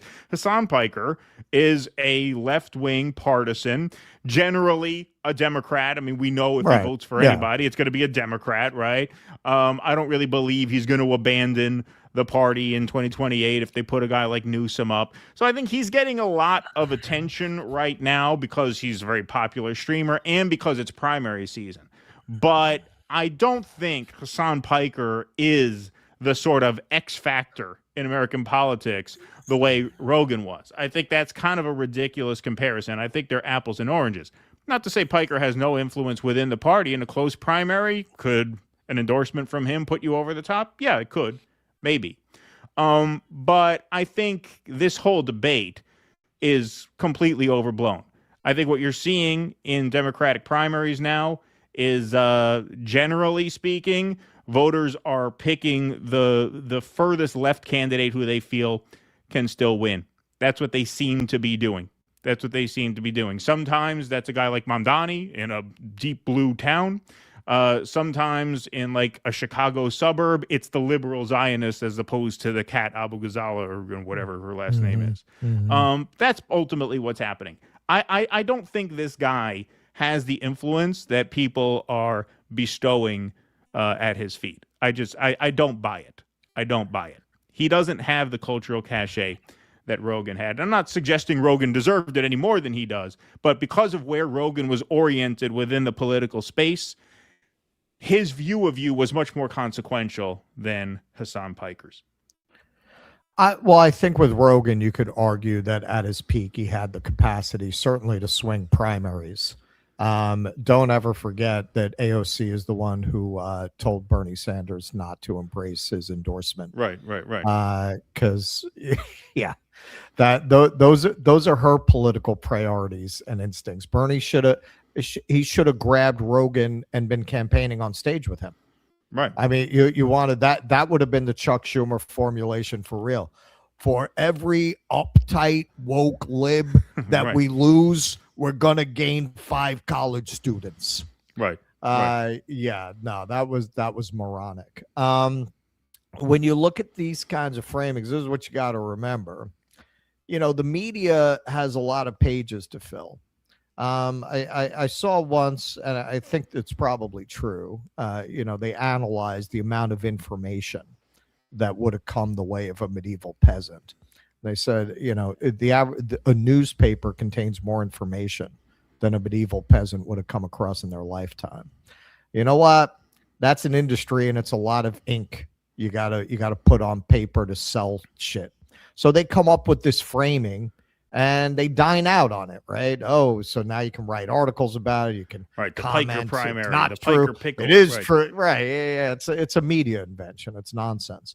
Your take is exactly right. He represents, as Bernie did, the actual base of the Democratic Party. The difference from the Bernie era is clearly those voices are ascendant. When you look at these people like Cory Booker and Richie Torres trying to gin up some kind of moral outrage and rule people out of bounds, I mean, it just seems so passé. It seems so out of date. You know, it's not just us far to the left of the Democratic Party saying who listens to this. At this point, I think with Trump's second term, they lost a lot of credibility, even with the libs. People don't trust them anymore. I can't even say that this posture of moral outrage is a Democrat thing. They both do it. It's just a question of what. It seems like that's all both parties have to offer at this point to try to get people outraged. America is a Jerry Springer nation. Like you want to talk about the intellectual godfather of modern America, it was Jerry Springer. The whole fucking country is a Jerry Springer audience waiting to be told who they're supposed to feel better than. Oh, he did what? Right. It's that. But I think at this point, because people's survival and material well-being is deteriorating so rapidly, people stop being able to afford that kind of ridiculousness. And that's part of why with both parties, it's not landing like it did even a year ago. Yeah, it's funny. I sense it's a weird thing because, as much as this administration has not been a pro-free speech administration by any means, I do think like culturally, people are a lot less guarded now about what they say. There's Sure. a lot less language policing Sure. going on now. Like even on the left, right? You don't really hear, even in like the more woke kind of circles, you don't hear the kind of Regard made a comeback. Right. Yeah, exactly. You don't hear what did you mean by that? You don't hear that really that much anymore. Oh, you got to watch that. Watch it with that. You don't see as much of it. And, Piker in his presentation, definitely is more carefree than the average sort of like woke lib was years ago. And that was part of why the Rogan endorsement really mattered in 2020, because he was at a point where he could have gone either way, and he was shunned by the left and smeared by CNN, and it kind of radicalized him in the other direction to the extent that he really has many opinions. I don't know. I get the sense Rogan, like I said, is more just feeling the vibes and going where he senses the vibes are. Like he just said in this most recent thing, with Dave Smith, MAGA, they're just a bunch of dorks. What do you mean they're a bunch of dorks? Now they're a bunch of dorks? Your friend there, the Kevin guy, whatever the fuck his name is, who did the Puerto Rico joke at Madison Square Garden. Yeah. I got Mark Andreessen's pubes in the back of my throat. Yeah, Mark Andreessen, major dork. Elon Musk, I mean, he worships Elon Musk. The first 10 words I think when I think of Elon Musk are all dork. I think of the word dork 10 times. So what do you mean there are now a bunch of dorks? So I think there's a little less to Joe Rogan's political wisdom than meets the eye, honestly. But there's no question about it that he was available to the progressive left, and they smacked his hand away. And a lot of what's happened since is a consequence, not just of that incident, but of that whole attitude to make the left shrink and for this impulse on the left to make their coalition smaller. Greenwald had that great tweet years ago. The left is the only political faction that seeks to make itself smaller. And that's a psyop. Yeah. Look, Joe Rogan, for all of the disgust I have for what he turned into, we used to do positive segments on Rogan in that era all the time. Like, we didn't have anything negative to say about Rogan. He seemed like an honest actor in the space. But when you look at what he liked, it was Bernie. That's why they had to crush him. Right. It was because that is Bernie's economic justice appeal was what he liked about him. Right. And if he had gotten incorporated into the Bernie movement, now they got a real problem. Right. Now you got a bunch of young people, you got a bunch of swing voters who are focused on economics and not bathroom laws in the party. They can't have that, and that it's not an accident that they went after both Bernie and Rogan on not being sufficiently woke. That's the whole point of woke, to shut down that whole conversation. Exactly. And to turn the left from something that appealed to Joe Rogan into something that called him a troglodyte for taking ivermectin, and they paint his face yellow for CNN. Like, you have to curate a left politics that is hostile to a guy like Joe Rogan so that he goes the other way. Right. And now that he runs the other way, well, now we see the consequence of that. And I think now Rogan himself is starting to see the consequence of that. That's where we're at now. But Hasan Piker is no Joe Rogan. They're apples and oranges, I think. All right, let's take a quick break right here for a word from Rumble Wallet. So here's a little inside scoop that many creators are talking about behind the scenes. It's actually one of the reasons we use Rumble, because they made a way to super chat creators like us so we get paid immediately and without any fees. YouTube and Twitch can take up to 50% of fees when you tip us, but this method takes none. That's right, the platform takes 0 fees. We keep nearly 100% of what you send us. So you can super chat with Bitcoin, Tether USD, or even Tether Gold stablecoins. The tip will show up directly on the Rumble chat, which of course we read throughout the live stream. All you need to do is download the Rumble wallet on the App Store and send the tips to your favorite creators. You can also go to wallet.rumble.com or download the app directly from the App Store. You can scan the QR code on the screen to get you there as well. It's super easy. There's nothing to it. You send a Rumble rant just like you would a regular Rumble rant. It just will give you the option to tip from your Rumble wallet as opposed to your USD linked account. So it's super simple to do, and it helps us out a lot, and it helps Rumble grow the free speech in internet infrastructure that we value so much here. So it's an amazing way to get rid of the middleman and help the creator economy. That's wallet.rumble.com. Okay. All right. Let's take some super chats and Rumble rants. You got some over there? I sure do, my friend. Deepud. Israel and us doing our best to bring Muslims and moment the plot of the Dune series of novels. If you haven't, check out the Battle of Algiers. Yeah. I had some French people, you know, it's funny because they assume Americans don't know any history. So I had some, when I was driving horse and carriage, I had French people on the back of my carriage and they were talking about Iraq and America, and I say, well, they're not going to be inviting you guys back to Algiers anytime soon. Right. they got out of the carriage. Deep Pood, Foment, goddamn autocorrect. Kinks are greater than the Beatles. I have always been very fond of the Kinks. In fact, when I get a minute, I'm going to do, and I think I'm going to invite Keaton on for that. I'm going to do a stream about my infinite road trip playlist. And this time tomorrow is definitely on my road trip playlist. I always play that when I'm traveling. Yeah, I dig the Kinks, too. I think the Kinks are a great band. Better than the Beatles is a bit of an overstatement, I think, but they are a great band, for sure. They are great. And they were very unique. They really had their own style. Yes. And they were versatile, too. It wasn't just the same thing. They don't over sound and over like again. any of the other, like, big pantheon of 60s bands. Like, they really have their own thing going on. Yep.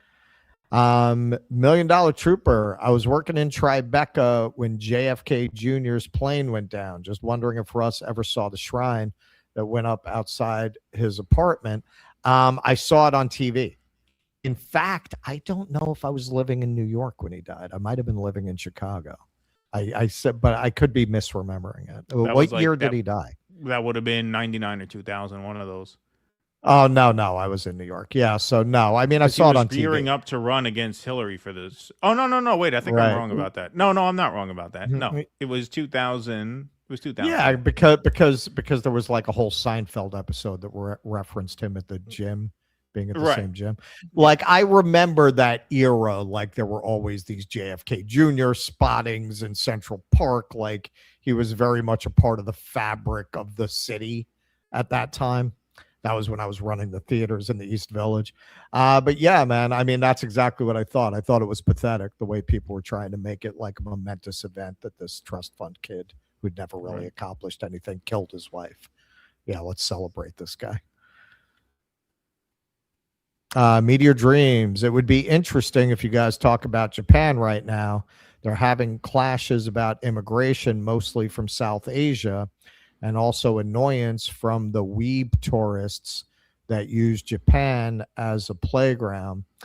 I know there's a lot going on there. I know they elected what I've heard described as a woman, but like as a kind of MAGA, Japanese MAGA. And you know, they're between a rock and a hard place because they have a collapsing population demographically to the point that the society would be doomed if it keeps going in this direction. Like it would disintegrate Japan. But traditionally, they're pretty racist and don't really like having outsiders in the culture.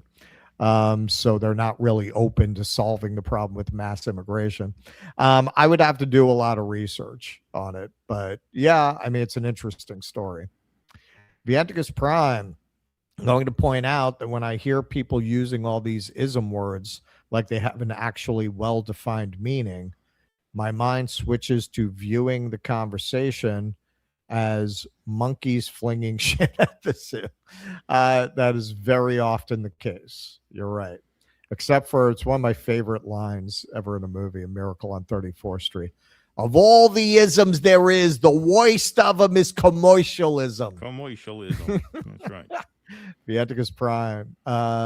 People argue over loosely defined abbreviations for what they want and wonder why they're so divided. Well, it's true. It's very true. It's true. Meteor Dreams. This over-tourism and immigration from Muslim countries are fueling a fascist party in Japan called Sanseito. The problem with Japan is their low birth rate, aging pop, but also reluctance to immigration. Yeah, that's what I was saying. Like they tend to be pretty racist, and that's a barrier to solving the problem with immigration. I mean, in fairness to them, they are kind of a superior race.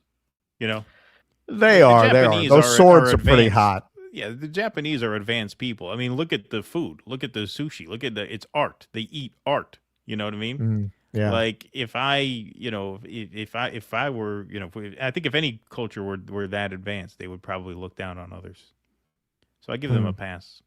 I don't know. I think China's more advanced at this point technologically. Well, you just say that because you're going there. You don't want to get black bagged. No, it's because I've seen the videos. I mean, don't get me wrong. Like Japan, so what your funny man partner mean when he technologically. say you could get iced coffee if you suck a cock for it? What he mean by that? Well, you know what? We just happen to have a cock right here. I got a cocker right here for you. I got a coffee machine back there. You want some coffee? You want some coffee, funny boy? Suck for that Starbucks. We have Starbucks and cock here. This is the new reform 5-year plan. Starbucks and cock, we call it. Plan. Yeah. Nina Cat. Sucks when employers control wages and control prices. Workers can't get ahead. Well, yeah. That's exactly what you have. I mean, look, honestly, when you showed that Hasan Piker clip, it's one of the few times I was a little like, oh, home. Maybe a shithole, but it's my shithole, Yeah. But at the same time, it is a shithole. Like, I don't know. I think that's going to wear off in 2 days. And I'm going to be like, I got to get the fuck out of here. Yeah. Race car. Hey, Russ, when you mentioned Cheese Whiz, are you really talking about Easy Cheese? Easy Cheese came in an aerosol can. Well, so did Cheese Whiz. Yeah, I'm talking about the Cheese Whiz came in the aerosol can too. Did it? Yeah, what are you talking about? Yeah. Right. Russell's Peasant Mind. Will Mar-a-Lago be a modern Monticello? Ours first presidents all had their own plantations. Yeah, I don't know, man. If I had to guess, they're going to raise it to the ground. Vienticus Prime on principle. I'm starting to see homeless regulars in the semi-farm areas of New Jersey. Yeah, dude. That is some of the biggest culture shock when you go overseas and you come back to America. The number of homeless people. And, I mean, being in New York, I'm exposed to this, I think, more than you would be in like rural areas. But the fact that you got so many mentally ill people just wandering the streets with nobody taking care of them. Like, it's just not like that anyplace else I've been. Tommy D71, JFK Jr. may have been a victim of HRC. He was considering politics at the same time she was going to run. I've heard that theory. Of course, I'm the resident conspiracy kook here. Yeah, no, I read some story about how she had the pilot hypnotized. Well, wasn't he the pilot? Didn't he fly it, or did he go? No, that's why I keep saying he killed his wife. But did he go up with a pilot too, or was it just him? No. Did they it was take him, a pilot? his wife, and I think his sister-in-law too died in that crash. All right, because I heard a story about how the Clintons hypnoptized him. Yeah. Of course, we can't verify that. Yeah. I forget which book I read that in. It's a great book, though. Yeah. No, it was bad weather for flying. He didn't have a lot of experience as a pilot. experienced pilots wouldn't fly that night because that weather is hazardous. And he did, oh, I'm a Kennedy, I can handle it. Fuck that guy. M. Irish. Rent went up in my apartment, and my old neighbor, 79, told me that she already go without as she cry. I thought, fuck this country. This is our system. You know what? The rent board is meeting in New York, and it looks like they're going to do a rent freeze. Landlords' profits are up 6%. That seems like a data point that would lead them to maybe freeze it. We will see. Profanosaurus Rex. Hey, guess as to what lie Trump will spew tomorrow to juice the markets. Trying to put my Monday morning investment strategy together. Thanks for being exceptional human beings. Enjoy China, Russ. Thank you. Yeah, you know what my investment strategy is? I went to cash. Yeah. That's my investment strategy. Oh, shit. Hang on. Yeah, it is Sunday. It is Sunday, which means we can expect some good news on the Iran war front tomorrow because he likes to put out good news for Monday. You know, good news Monday, everybody. So yeah. Oh yeah, good news. Good news Monday, bad news Friday. That's right. All right, want to move right along? Oh, I'll do one more. I already got it. Freddie X. Russ, you may have to find a clandestine return path, so don't read this aloud. You know who orders bespoke felching straws on large pallets from Shenzhen. Yeah. Private airports, no customs. Yeah. Okay. All right. Moving along. All righty. All right. So here is everybody's favorite sugar baby, Carolyn Levitt, explaining the beneficence of our glorious empire and our willingness to show mercy to our supposedly defeated foe. Always peace. There does not need to be any more death and destruction.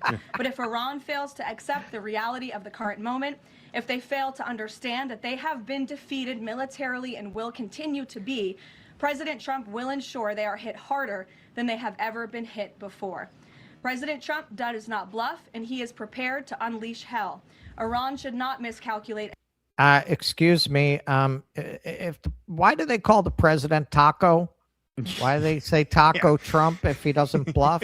Why? Exactly. What is the taco trade? Can you explain the taco trade? Again, their last miscalculation cost them their senior leadership, their Navy, their Air Force, and their air defense system. Any violence beyond this point will be because the Iranian regime refused to understand they have already been defeated and refused to come to a deal. All right, so this is basically the Lord Humongous and the Road Warrior. Let there be an end to the horror. Just walk away. Walk away. I will give you safe passage through the wasteland. Yeah. Like saying any baskets you make after this is only because you didn't acknowledge I won already, and so they don't count. Yeah. So Marco Rubio was asked about boots on the ground. This is what he had to say. What role could they serve other than preparing the way for potential ground invasion? And while you speak about several weeks, are you concerned that this could embroil the U.S. in the kind of prolonged conflict, that President Trump came to office promising to avoid? This is not going to be a prolonged conflict. The objectives I've outlined to you, again, I repeat them, because I see these reports, it's like the news is not clear on what objectives are. We've been as clear as you can possibly be from the very first night of what the objectives of this mission are. We're going to destroy their factories that make missiles and rockets and drones. We're going to destroy their Navy. We're going to destroy their Air Force. And we are going to significantly destroy their missile launchers so they can never hide behind these things to get a nuclear weapon. What about the regime? We are achieving all those objectives. We are ahead of schedule on most of them. And we can achieve them without any ground troops, without any. Now, in terms of why there's deployments, number one. There's deployments because we're full of shit, and we're going to send in ground troops. Yeah. Yeah. No mention of the regime either. Yeah, no. Hey, the regime.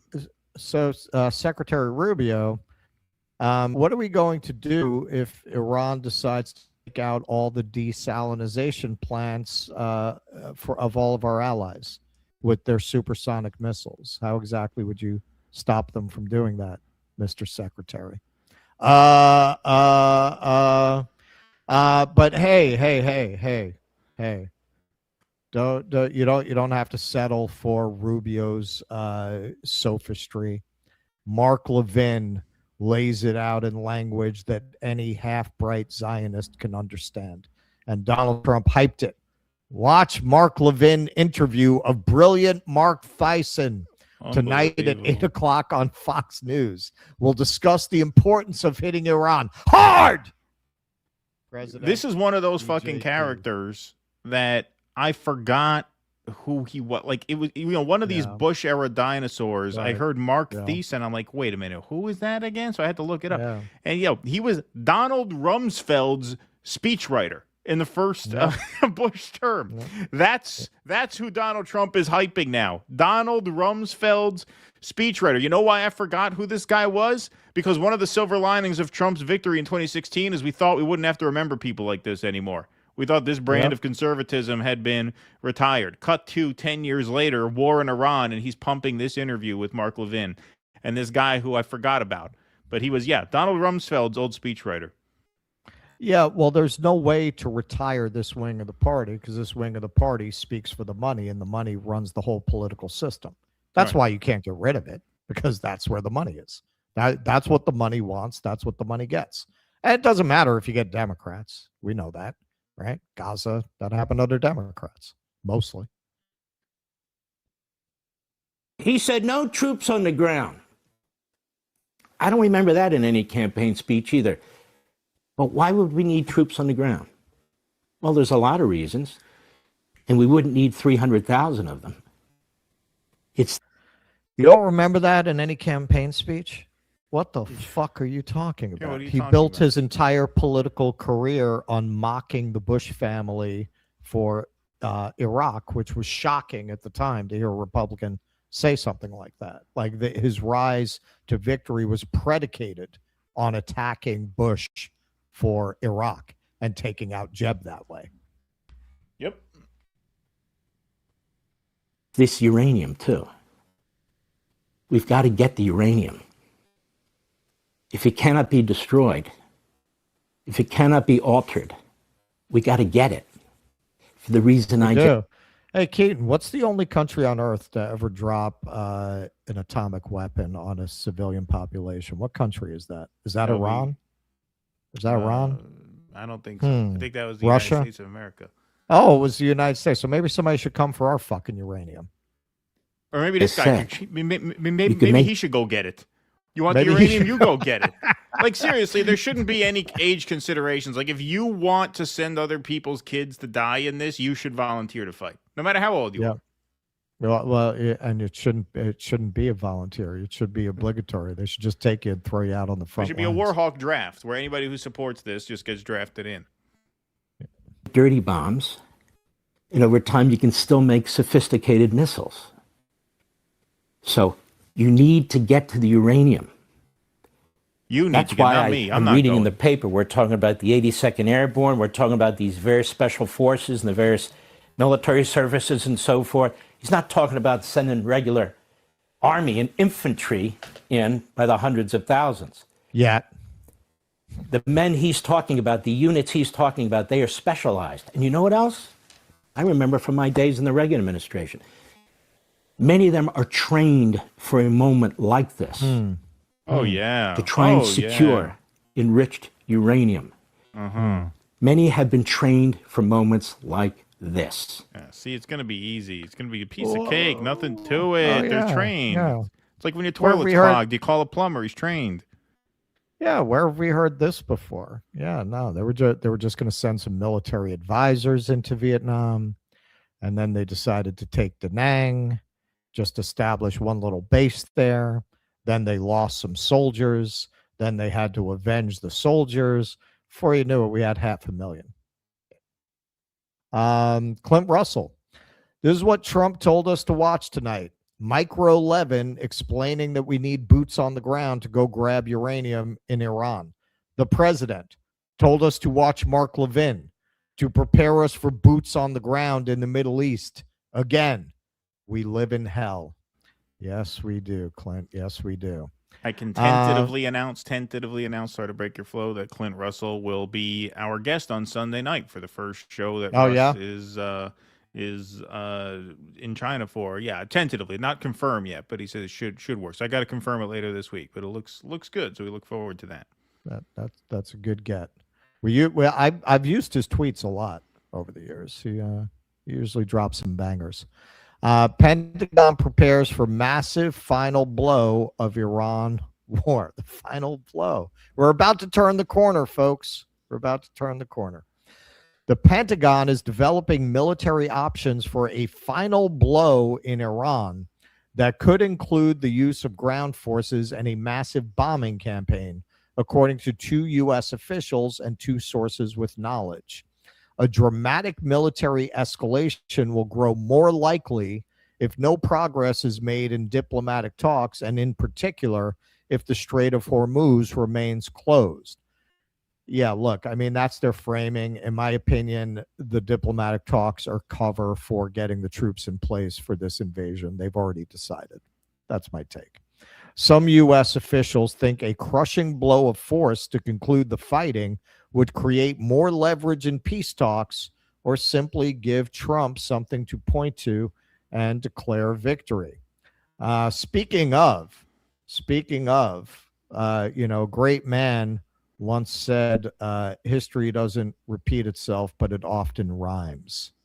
Let's see what Tricky Dick had to say. This was 4 months into his administration. He had run on pulling out of Vietnam, and when he didn't, he felt he had to address it. So he gave about a half-hour speech. There's just a little bit of it. From an era of confrontation to an era of negotiation, then we have to demonstrate, at the point at which confrontation is being tested, that confrontation with the United States is costly. Almost without exception, the leaders of non-communist Asia have told me that they would consider a one-sided American withdrawal from Vietnam to be a threat to the security of their own nations. In determining what choices would be acceptable, we have to understand our essential objective in Vietnam. What we want is very little, but very fundamental. We seek the opportunity for the South Vietnamese people. Yeah, so we're doing it for our allies, right? And American credibility, and we have to show them how tough we are. And very much like today, we have to protect all of these nations. We're hearing from Saudi Arabia. We're hearing from all these people that they want us there. Okay, well, in our own time, very similar to what Nixon was saying, Saudi Crown Prince is advising Trump to keep striking Iran. President Donald Trump has been in regular contact with Saudi Crown Prince Mohammed bin Salman during the war, according to White House officials cited by the New York Times. Several officials told the New York Times that Mohammed bin Salman has been urging Trump to continue striking Iran hard. The Washington Post previously reported that Saudi and Israeli officials privately pushed Trump to launch military strikes on Iran in the weeks before the war, even as Riyadh publicly emphasized diplomacy and de-escalation. Well, you know what? Nixon had his faults, but I don't think any of the Asian allies that Nixon mentioned ever had to be subjected to Nixon to their face at a conference with their countrymen, talking proudly about how they called him to kiss his ass. But this is the kind of thing you need to put up with if you're going to get in bed with this fruitcake. So we were together, and he looked at me, and he said, you know, it's amazing. 1 year ago, you were a dead country. Now you're the hottest country anywhere in the world. He didn't think this was going to happen. He didn't think he'd be kissing my ass. He really didn't. He thought he'd be just another American president that was a loser, where the country was going downhill. But now he has to be nice to me. You tell him he better be nice to me. He's got to be. But it was really something. He said, you know, it's amazing, President, because he's a very smart, but a regular kind of a guy. He said, you know, it's amazing, President. A year ago, In that case, it was a year and a half. It was 6 months ago. But a year ago, you were a dead country. Now you're literally the hottest country anywhere in the world.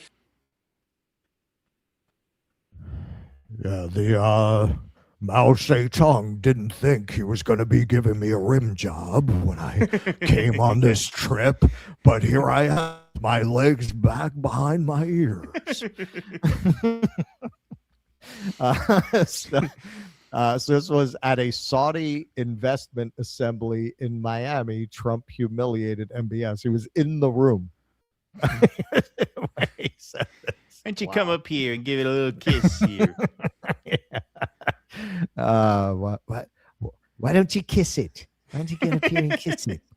Come on, kiss it in front of all your friends. You want my help, right? So Yemen's Houthis, pictured here, enter Iran war with attacks on Israel while U.S. Marines arrive in region. We want to trick the AI into thinking it's a music section because they can be sensitive about this group. The risk of an expanded Iran war grew as Yemen's Iran-aligned Houthis on Saturday launched their first attacks on Israel since the start of the conflict as additional U.S. forces reached the Middle East. Washington has dispatched thousands of Marines to the Middle East in the month-old war. The first of two contingents arrived on Friday on an amphibious assault ship, the U.S. military said on Saturday. So the troops are there now, and now the Houthis are in it. The Washington Post reported on Saturday that U.S. officials said the Pentagon was preparing for weeks of ground operations in Iran, possibly involving raids by special operations and conventional infantry troops. Whether President Donald Trump would approve plans for deploying ground troops remained uncertain, the Post reported. Reuters has reported the Pentagon was considering military operations that could include deploying ground troops in Iran. Does this all sound familiar? Does this all sound? Yeah, they're doing it. They're doing it. There's no might. There's no could. They're doing it. The Pentagon was also expected to deploy thousands of soldiers from U.S. Army's 82nd Airborne Division. Pakistan, a potential mediator between Washington and Tehran, is to host 2 days of talks from Sunday with the foreign ministers of Saudi Arabia, Egypt, some ways to ease regional tensions a day after Iranian President Masoud Pezeshkian spoke to Pakistan's Prime Minister Shehbaz Sharif. Israel also, okay, now this kind of gets buried in the story. Like there's so much happening. I wanted to get to it tonight. I will definitely get to it this week, what the Israelis are doing in Lebanon. Israel also hit targets in Lebanon, resuming its war against Iran-backed Hezbollah, killing 3 Lebanese journalists in a strike on a media vehicle. Lebanon's Al-Manar TV reported, as well as a Lebanese soldier. A follow-up strike on the rescue workers sent to assist them also caused fatalities.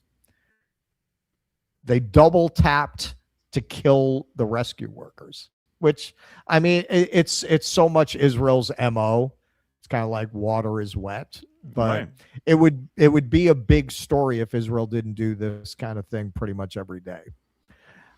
Israel's military said it had targeted one of the journalists, accusing him of being part of Hezbollah intelligence unit. Of course, everyone was Hamas. Now everyone's going to be Hezbollah, and saying he had reported on locations of Israeli soldiers.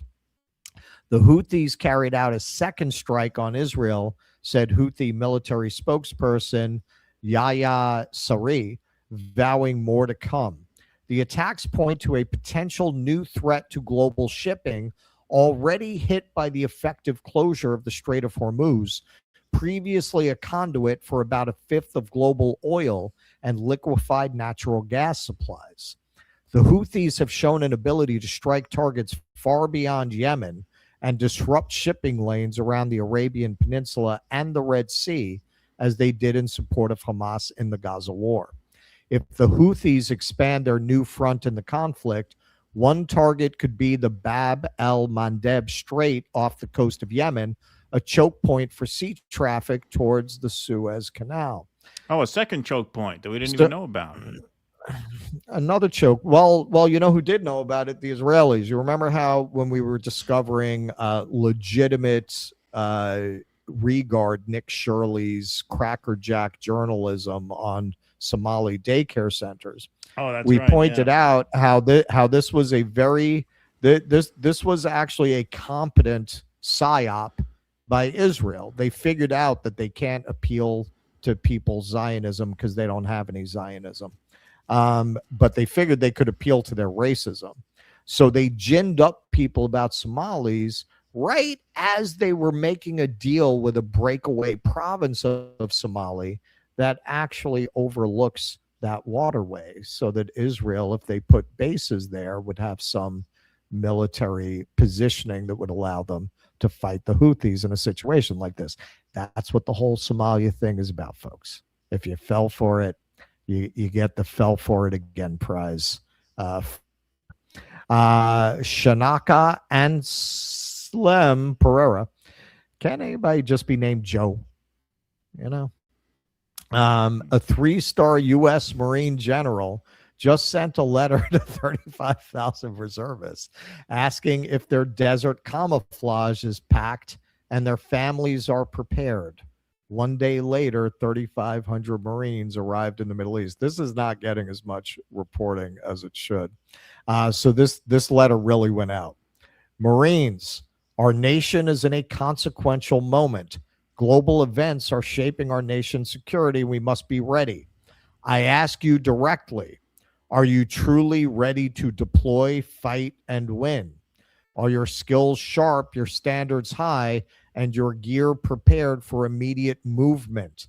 Is your desert Marpat readily available?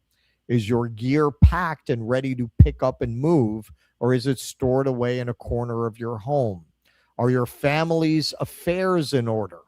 When the call comes, readiness will be assumed, not questioned. Your readiness is not a declaration, it is a daily commitment. This is not a theoretical exercise. Our forces are currently engaged in operations connected to Iran and are positioned to preserve stability in the Western Hemisphere. Our enemies get a vote, and a mass mobilization could become reality. We are operating in this environment now. History demands our readiness today, tomorrow, and every day. Your preparation for combat is forged in your daily actions, your training, and the seriousness with which you handle every responsibility. We are measured not by our intentions, but by what we can do right now. Check your readiness, tighten your standards, prepare your family. Our nation expects a disciplined, capable force ready for immediate action. That force is Marine Forces Reserve. That standard begins with and must be held by you. And he hand wrote on this letter, "Fights on!" exclamation point. Oh no, we're not committing troops. And just one other data point to prove they have every intention of committing troops. U.S. Army raises maximum enlistment age to 42 and loosens restrictions for recruits with weed convictions. Yeah, man. Not only are they planning on putting boots in the ground, as you can see from that, they're expecting to need enough troops to have to call up the reserves. That's not a little incursion. That's not a little hit and run raid. That's if you need the reservists, you're talking about extended ground operations. There's no way that they would have moved all these troops into that region, just like there was no way they were going to move all this equipment into that region unless they plan to go in. Whoa, that's politically suicidal. Well, so was starting this. They don't give a shit. You do not have a democracy. You have no control over your government whatsoever. You might as well be living under a monarch for all the control that you have. How do you pressure a monarchy? You get out into the streets, right? That's the only thing that would work with this government. What's the difference? You don't 82% of people are against it. In fact, I think your odds are better that a monarchy would not have done this, than that this supposedly legitimate government would. Monarchy also always has to worry about you're going to pull a Louis the 16th on them. Democracy, responsibility is more diffused. It's not as focused on deposing one person. It gives them a little more latitude and feeling like they can get away with this kind of thing without a storming of the Bastille resulting from it. But yeah, your government is completely out of your control. There are no Americans, I mean, I shouldn't say no, but very few who, even if they, as we've seen in polling, even if they kind of think, yeah, sure, bomb those people, whatever, right? The boots on the ground is really a red line for everyone except for like Chabad are the only ones who think that's a good idea. Chabad and Netanyahu. But yeah, no, they're going to do it. Well, the really interesting thing there is you see Rubio, who has been pretty silent on this whole thing since spilling the beans and admitting by accident that Israel dragged us into it, still insisting there will be no boots on the ground. Mm-hmm. You see Marco Rubio and J.D. Vance, who are trying to position themselves to run probably as a joint ticket, president, vice president, in 2028. Both are trying to distance themselves from this as best they can, but of course they can't. They can't. It is both true that the war machine, churns on, regardless of Democratic will. It is also especially true that in this particular case, you have a president who is so uniquely under the thumb of the Israelis that they could simply drag him into it. And we'll get into that more as we go on. But yeah, I mean, both things are true in this case.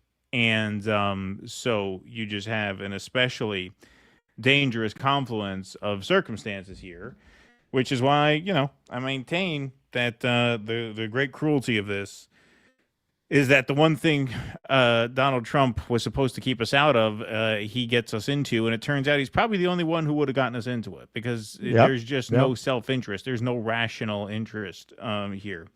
Whereas, there is a cruel and obviously murderous sort of imperial logic that defines a lot of decisions. As bad as they are on paper, they benefit somebody. Who benefits from this? Who? Even the Israelis don't. I mean, they think they do because they're insane. Saudi Arabia does. They're insane. That's why well, they want the Saudis do. You get rid of a regional rival, right? Yeah, but the Israelis are not. I mean, this is not, like we said. It's not a survivable event here, and it's getting very scary very quickly. All right, let's go to some super chats over here. John Freeze, thanks for the $9.99. Russ, what may have been some of your Buddhist highlights on the trip so far?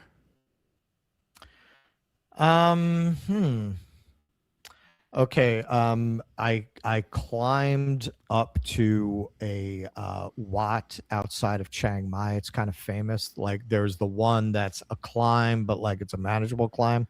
And then there's the one that like a lot of people don't do. I thought that was going to be the one that killed me. But yeah, climbing up to that Wat, and that was actually the only time that I sat with a Buddhist monk and got a blessing. He gave me like a string, which is tied to my backpack now. So hopefully that is carrying enough Buddhist power that's going to get me home safely. That string. Green Monday over here says capitalism is defined by who owns the businesses and who does the work. Socialism is worker ownership. Anything else is capitalism, state or otherwise. Raven Laz, please reread my last Rumble rant in RFK Jr.'s voice. Well, I don't have your last Rumble rant. I need it for myself. You're gonna have to send us another couple of shekels, my friend, because it's gone. It's gone. No refunds. No rereads. Yes, Jake, you could throw up the scroll. Sorry about that. Appreciate it. So, hey, folks, if you like what we do here and you want to help us do more of it, dudissidents.com/Patreon/Substack or /locals for just $5 a month. You get call-in access to all our Q&As, which happen every Sunday night, including tonight's, because it is Sunday. So join us after the show. All are welcome to watch. Callers are welcome to call in. You also get access to our film club live streams. You also get ad-free versions of every live stream emailed to you the day after they air live. So that's a cool feature as well. All for just $5 a month. So thank you all very much for your support. You guys are the backbone of the show. Vientikis. So, well, the culture war going on right now is that since everyone started watching anime, they're trying to get to Japan to conform to make anime that Western corporations want. Interesting. Kuznetsky Bassane, damn, VN looks freaking great. I gotta get there. Dude, it was incredibly cheap. Like, look, I know, like, you can't pay your rent. Nothing is cheap. But if you do have disposable income to take a vacation, you know, the flight is probably more expensive than some closer places, but the accommodations, you would not believe what you get for the money. Yep. David O'Connor suggests Carry On Cowboy for movie night, then will you know who Sid James is. Thank you, David Connor. Kuznetsky Bassane, America's a death cult could have been different. Certainly could have been. Tusker, thanks for the $50, Tusker. Appreciate that very much. Let's have a prayer bell for Tusker. Beautiful. Communists do expect that a fully developed communist state will eventually be replaced by a system even more advanced that serves humanity to a greater degree. We acknowledge that both humanity and human-created systems continually evolve. Well, thank you, Tusker. Appreciate that. Vientikis, just in, Trump. To be honest with you, my favorite thing is to take the oil in Iran, but some stupid people back in the U.S. say, why are you doing that? But they're stupid people. Yep. Christina Swatso. I believe it. I believe it, of course. I mean, it sounds like him, yeah.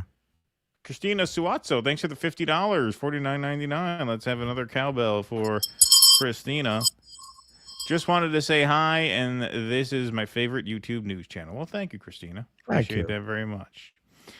Okay, where are we at here? There we go.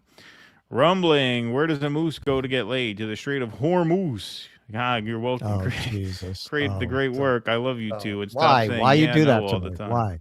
It confuses me. I have a shirt that says yeah, no. I have a T-shirt that says that. Do you? Actually. Yeah. Russ, what translation app do you find is best? Okay, so they don't commonly have Laotian or Cambodian in translation apps. So, and Vietnam, I didn't really need it. Like, they generally speak English. People who are working in like tourist facing kind of businesses generally speak English. Laos, they really didn't. So that complicated things a little. And here in Cambodia, I mean, it wouldn't work. But I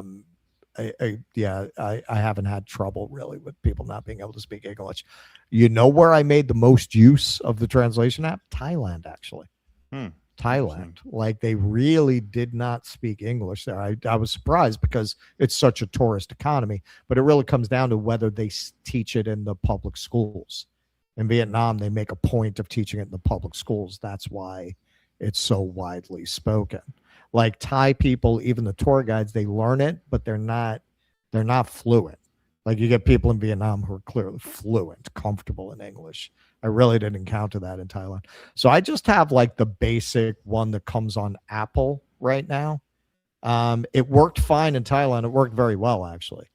For China, I just loaded these in. I did research because I know some won't work there. So I just loaded in Baidu and Microsoft Translate. Those two work in China. So I can't speak to how they work. I just loaded them. Virtuoso, Hasan Piker is Steven Crowder of the left. Two overgrown kids who like to play dress up. Thanks, Virtuoso. Vienticus Prime didn't peg Keaton as a follower of Koka Shinto, LOL. If you don't know what it is, take a couple seconds to find out. I will. Virtuoso, the Japanese porn industry is experiencing a decline in male actors. I even got a stage names for you. Danger Russ. So pack your tighty whities and exotic oils. You're going to Japan as your last stop. That's very true also.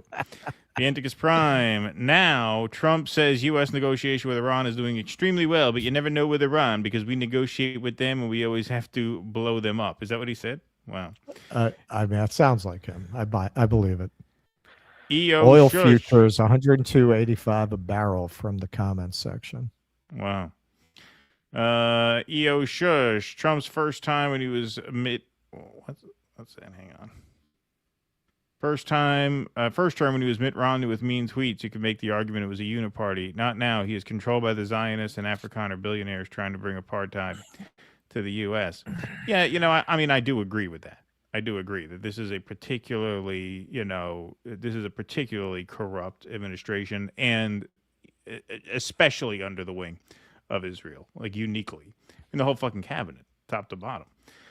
Trump on whether he is still considering putting boots on the ground. I just have lots of alternatives, he added. It is truly regime change. Vienticus, now Trump on Cuba. Within a short period of time, it's going to fail, and we will be there to help it out. French, they just let Russian oil into Cuba, actually. I don't watch Nick Fuentes, but come on. That ship got in? Yeah, they allowed it in. 270, what is that? 271K. Take it or leave it. Jolly Man Big Boy, George Galloway caller, what's the difference between war in Vietnam and the war in Iran? Trump found a way to get out of Vietnam. Good one. EO Shush, 2028 GOP primary will be a battle for control of the party between Zionist billionaire candidate Marco Rubio or Afrikaner billionaire candidate J.D. Vance, or maybe a wild card, Joe Kent's. The Anticus Prime is this final blow the Pentagon is preparing for to be in their own crotch like it is every other time. Yeah. Wouldn't surprise me. EO Shush says, I get Zionist-controlled corporate news not bringing up that the IDF should be the boots on the ground, but I have heard anyone brings this up. If Bibi wants Iran, send the IDF. Yeah, I don't think they're going to do that. Houthis in the Blowfish or Answer Allah in the Blowfish, exceptional band names. Send Barron went viral. We need to send the IDF to go viral, but saying the IDF should put boots on the ground in the war they started would be anti-Semitic. Yeah, exactly. Exactly. I haven't heard much reporting on that. Poor brainwashed kids are cannon fodder. Thank you, Andy Gardner. EO Shush, IDF will fight a war by dropping bombs on unarmed women, children, and journalists. There was major pressure from the U.S. citizens to send the IDF into Iran. The debate for boots on the ground goes away. All right. Jay, can you just do me a favor and clear out all that stuff from there upwards? All right, let's move right on along here. Okay, this is another conversation that's been going on here. Matt Duss wrote this article almost a week ago, but this is another debate that's been raging online that I thought we should kind of weigh in on, because we've been kind of, dancing around this argument. Not dancing around it, but it's come up tangentially in different segments that we've done. But this is a bit of a debunk, if you will. Haven't done a segment like this in a while, but I think it's worth it in this case. So Matt Duss, who is Bernie Sanders' foreign policy advisor. Deep think. Yeah, deep think. Says blaming Israel for America's forever wars is bad history that feeds anti-Semitism and undermines the existentially important project of reforming U.S. foreign policy. The main problem is in Washington, not in Jerusalem or anywhere else. So he wrote this for foreign policy. Blaming Israel lets Washington off the hook. This was Matt Duss's article here.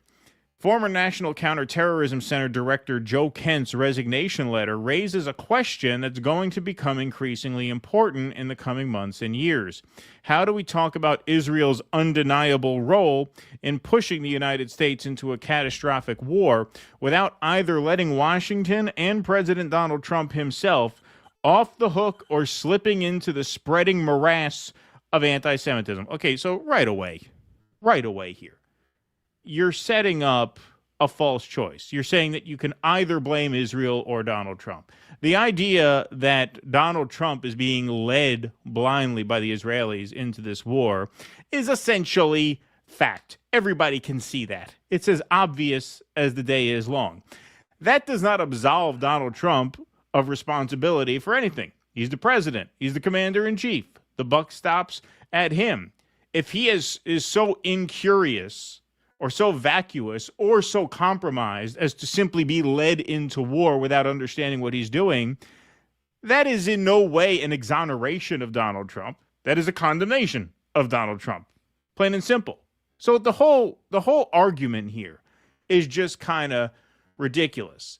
And yeah, it does kind of give off a certain sleaziness that your number one concern is preventing anti-Semitism, quote unquote, from spreading. You know what spreads anti-Semitism? When Israel drags the world into war. That's what spreads anti-Semitism, and that's what's happening. That's the number right one now. cause, I find. Yeah, that I think is a prime cause of anti-Semitism. When it comes to the war in Iran, Kent has reaffirmed what we already knew. In his letter, which he posted on social media, Kent stated that Iran posed no imminent threat to our nation, and it is clear that we started this war due to pressure from Israel and its powerful American lobby. The first part of Kent's assertion should not be controversial. The Trump administration has offered no evidence that Iran posed an imminent threat, that is, other than Israel's determination to attack Iran. Okay, so you have no problem with that statement, which I would argue is by far the most important statement of the letter.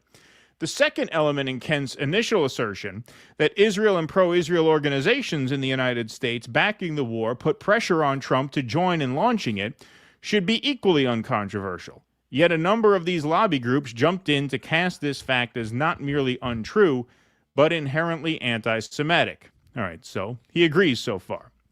What is controversial, however, writes Matt Duss, is Kent's claim that the United States had also been pushed into the Iraq War by Israel, as well as his deeply sad but unfounded claim that he lost his wife Shannon, a U.S. Navy technician killed in a 2019 suicide bombing in Manbij, Syria, in a war manufactured by Israel. Okay, so time out. Are you talking about the current war, or are now you going to start litigating his claims about the Iraq War and the war in Syria? You just said the title of your article here is that blaming Israel lets Washington off the hook. Clearly, the war in question is the current war. So this seems like concern trolling at best here. Now to start saying, well, okay, yeah, it's true for this war, but maybe not for these others that Joe Kent is talking about. Kent has a lot of other far-out conspiratorial views. He had said that he believes that the 2020 election was stolen, that federal officials instigated the January 6th attack at the Capitol. Yeah, no, that couldn't have happened. That the COVID-19 vaccine was actually an experimental gene therapy. Yeah, no, that's also insane, obviously. And that former health chief Anthony Fauci should face murder charges. I don't know about murder charges, but he should face something, I think. Unfortunately, which is why Joe Biden pardoned him. Anyway, we could be here all night if we litigate all that. Unfortunately, many of these views are shared by the Republican base, including the president. Kent makes a great effort to absolve Trump from responsibility for his own decisions, claiming in the tradition of good czar, bad boyars, that Trump had been duped into this war by a misinformation campaign by high-ranking Israeli officials and influential members of the American media. Again, that is not exonerating him or absolving him of responsibility. I just reject that formulation. That in no way absolves him of responsibility. You can't absolve the commander-in-chief of responsibility.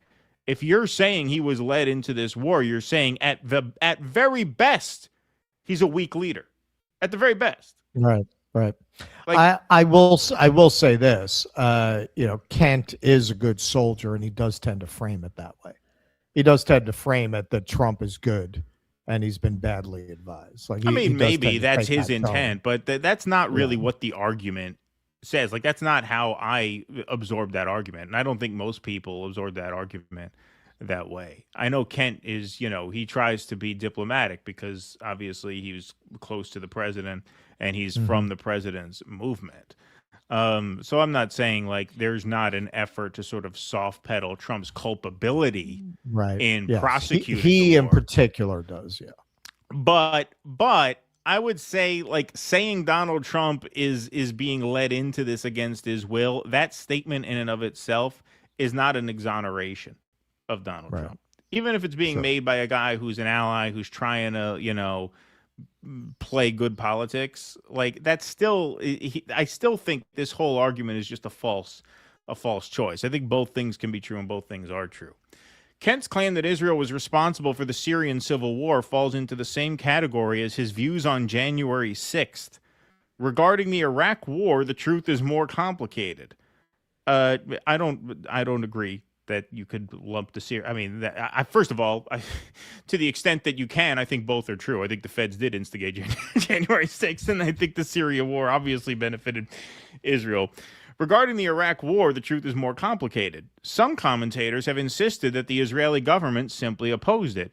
Indeed, the government of Prime Minister, Ariel Sharon, took a cautious position, partly because Sharon saw the conflict as a distraction from the real threat, Iran. Yes, that's what we went into this in a previous segment. There were two schools of thought here. This from August 2002.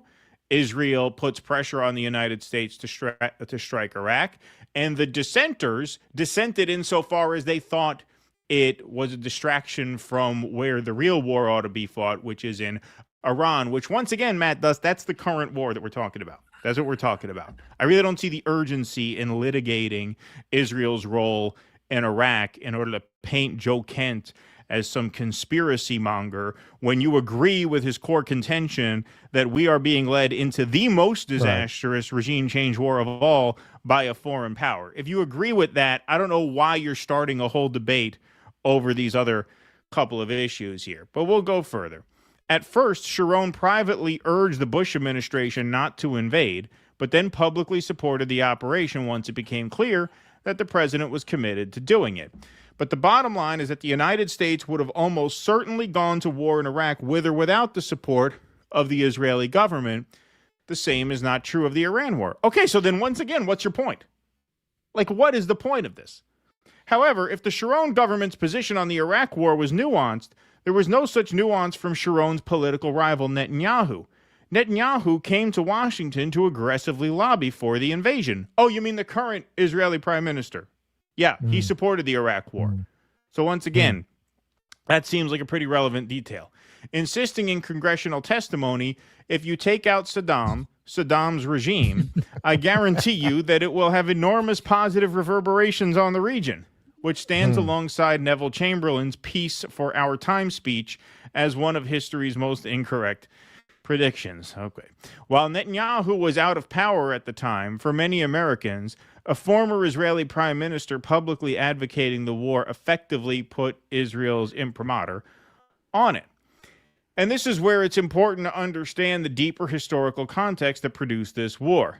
The fact is that there is a well-organized and lavishly funded faction of hawkish U.S. and Israeli leaders, policymakers, lobbyists, think tankers, and journalists who share a particular vision of U.S.-Israeli military hegemony in the Middle East, and for many years have relentlessly attacked anyone who disagreed or proposed alternatives.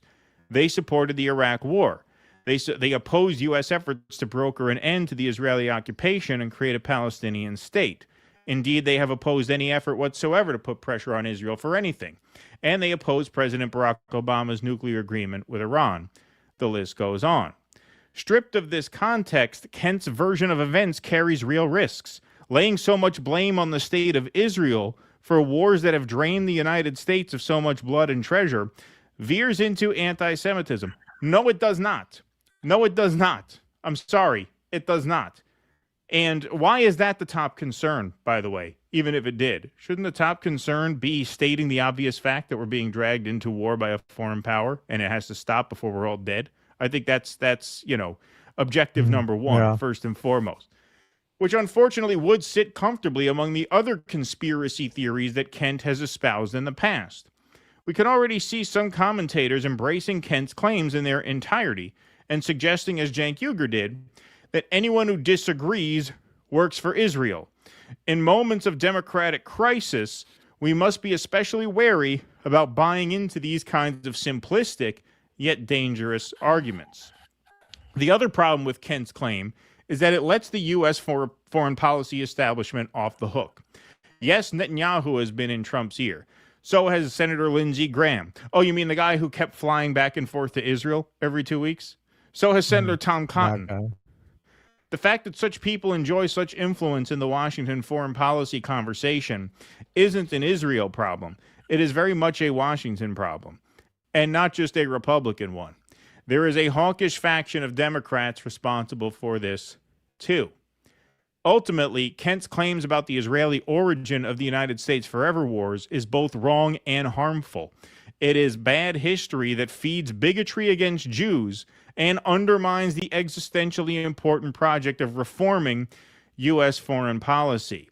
I think step one to reforming U.S. foreign policy is seizing upon the broad and bipartisan consensus now that has really formed as a result of the obvious fact that Israel is running our foreign policy. Like that is what has pretty much become clear to people on all sides of the spectrum here. And I think concern trolling about, well, if you're going to talk like this, you have to understand in moments of democratic crisis, we can't engage in this kind of conspiracy thinking. It's not conspiracy thinking. You started the article by saying his core claim that Israel instigated this war is correct. So now you seem to be obfuscating in order to what? In order to make people more confused as to how they should organize and what their opinion should be. It seems like you just want to intellectualize the population into a certain paralysis, because the truth of this is very, very simple, as most people can see. While the Israeli government and its supporters have considerable influence, the United States ultimately makes its own decisions. The main problem is in Washington, not in Jerusalem or anywhere else. Okay. That's essentially the article. So Sean Patrick McCarthy says, genuinely atrocious article that substitutes scolding and finger wagging for accurate analysis about what has been driving U.S. Middle East policy since the Clean Break Memo. Yes, the Clean Break Memo was written in 1996. It was authored by a group led by Richard Pearl, and it was authored for Benjamin Netanyahu. And the point of the Clean Break Memo was to sort of replace a sort of land for peace strategy with, what do we hear now all of a sudden? Peace through strength. That included, of course, overthrowing Saddam Hussein. It included overthrowing Syria, which we've done. Jeffrey Sachs talks a little bit about this more. This is on a Tucker Carlson interview where he talks about the Clean Break Memo a little bit. Effort by Israel to reshape the Middle East in its image.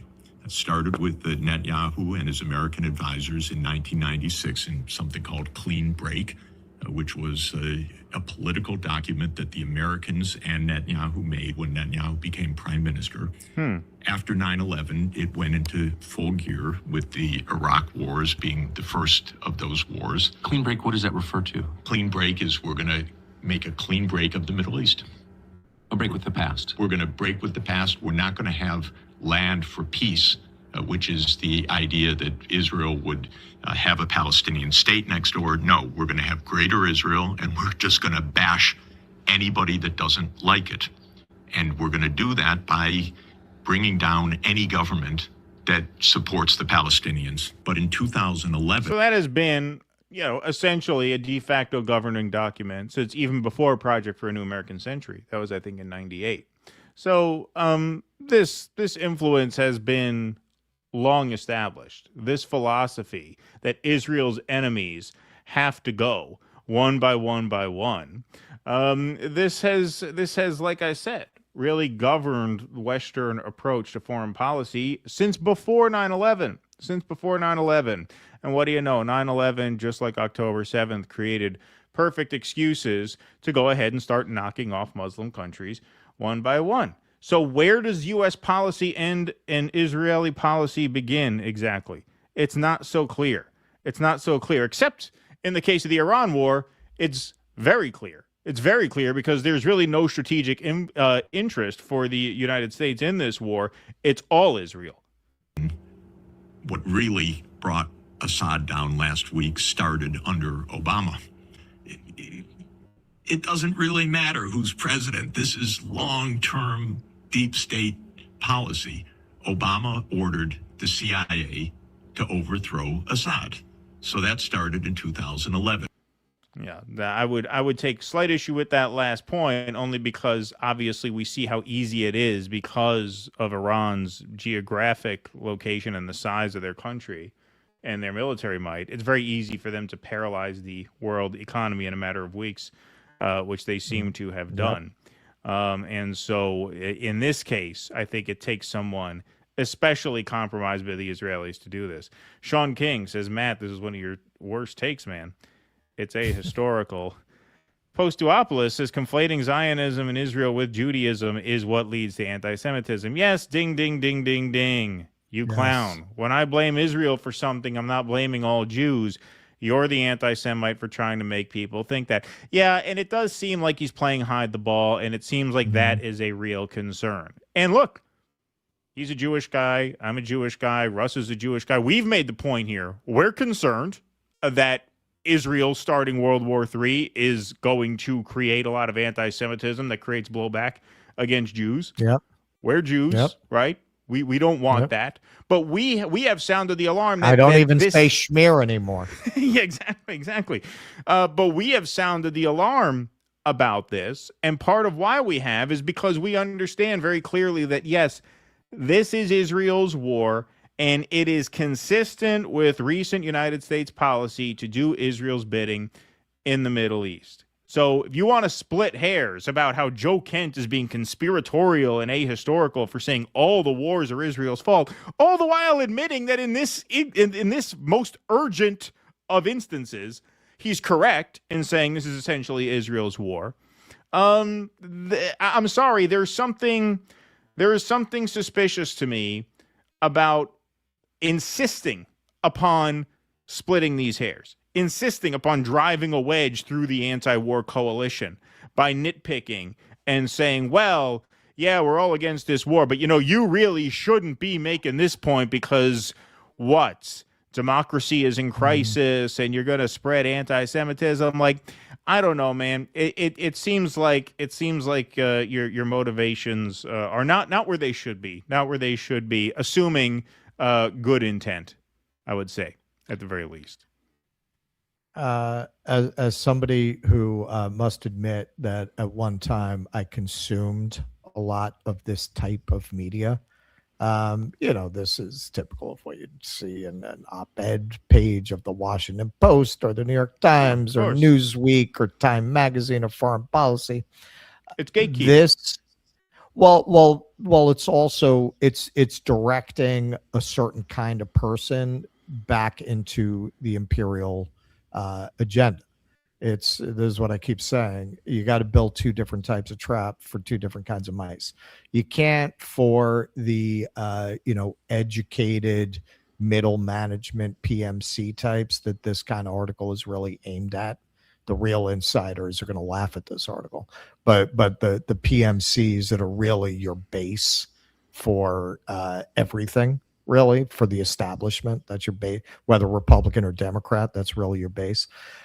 You can't just tell them, yeah, America, boots on the ground. You can't. That's for the chuds. They do that for the chuds, right? But you can't talk to them that way. They're not going to buy it. So you have to come up with this very elaborate, on the one hand, on the other hand dance that flatters their ego and makes them feel smart. You need to make them feel like they're getting the real deal adults in the room take, right? Well, you don't want to spread anti-Semitism, do you? That would make you one of the bad people, and you're going to be spreading anti-Semitism if you blame Israel, even though Israel is to blame. See, there's a lot of double think in the way that they frame things in these articles. You gotta believe two opposite ideas at the same time, and it's all couched in this very reasonable language. It's very hypnotic. It's programming. It's programming the PMC with their marching orders for what they're supposed to argue at dinner with friends. Yes. Agreed. All right, Kevin G says, will the fish fucker guy be entertaining the troops on Clark Island? Yeah, I think it's entertainment there. Russ's Freudian slip. He said boots in the ground, not on the ground. Oh, yeah, that would be a Freudian slip. Will MAGA families still watch Fox News at Thanksgiving dinner while they sit across from what used to be their son's or daughter's spot? Why are we unfortunately going to lose far more soldiers? Yeah, I think, it is, you can only hope at this point, really, that you know, cooler heads prevail, but it doesn't look good. Doesn't look good. Thanks to this Dumb and Dumber administration, gas in Owings Mills, Maryland, is up to $4 hairs. Yeah, we're coming right up on $4 here, right under $4 here in upstate New York. When I got paralyzed in the 80s, says Swiftish John, an insurance company said a shower chair was a luxury item. The system was not what most people think. Wow. Wow. Sorry to hear that, Swiftish John. The Anticus, Zionism is a false flag to misdirect hate to Judaism. Good point. Good point, my friend. All right, folks, we got one more segment on the evening, and then we'll be heading over to Rumble for the Q&A. You got your stuff loaded in there? I know you got kicked out. I'm looking. I'm checking CNBC. Yeah, I put it back in. That was one of the easier things. Yeah, I'm looking at CNBC. Yeah, oil soars with Brent heading for record monthly surge. Wow. Yeah. Yeah.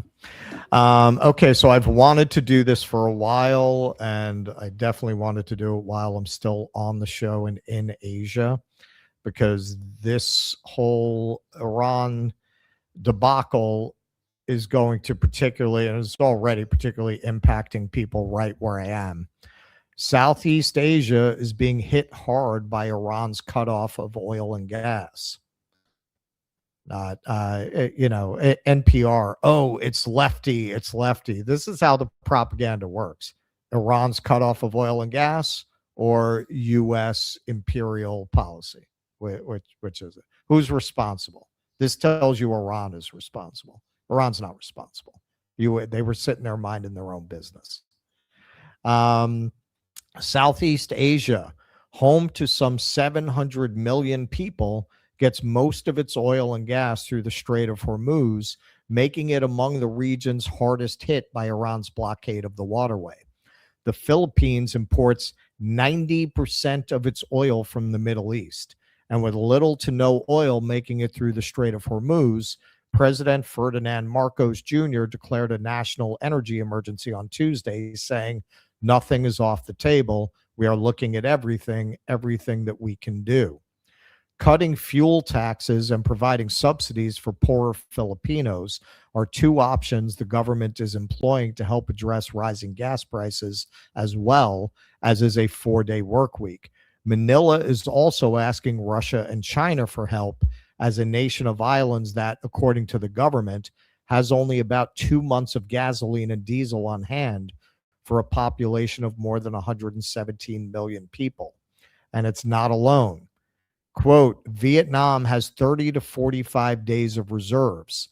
Thailand has about 61 days, and Singapore has 20 to 50 days, says Professor Indra Overland, who follows Southeast Asia as head of energy research at the Norwegian Institute of International Affairs.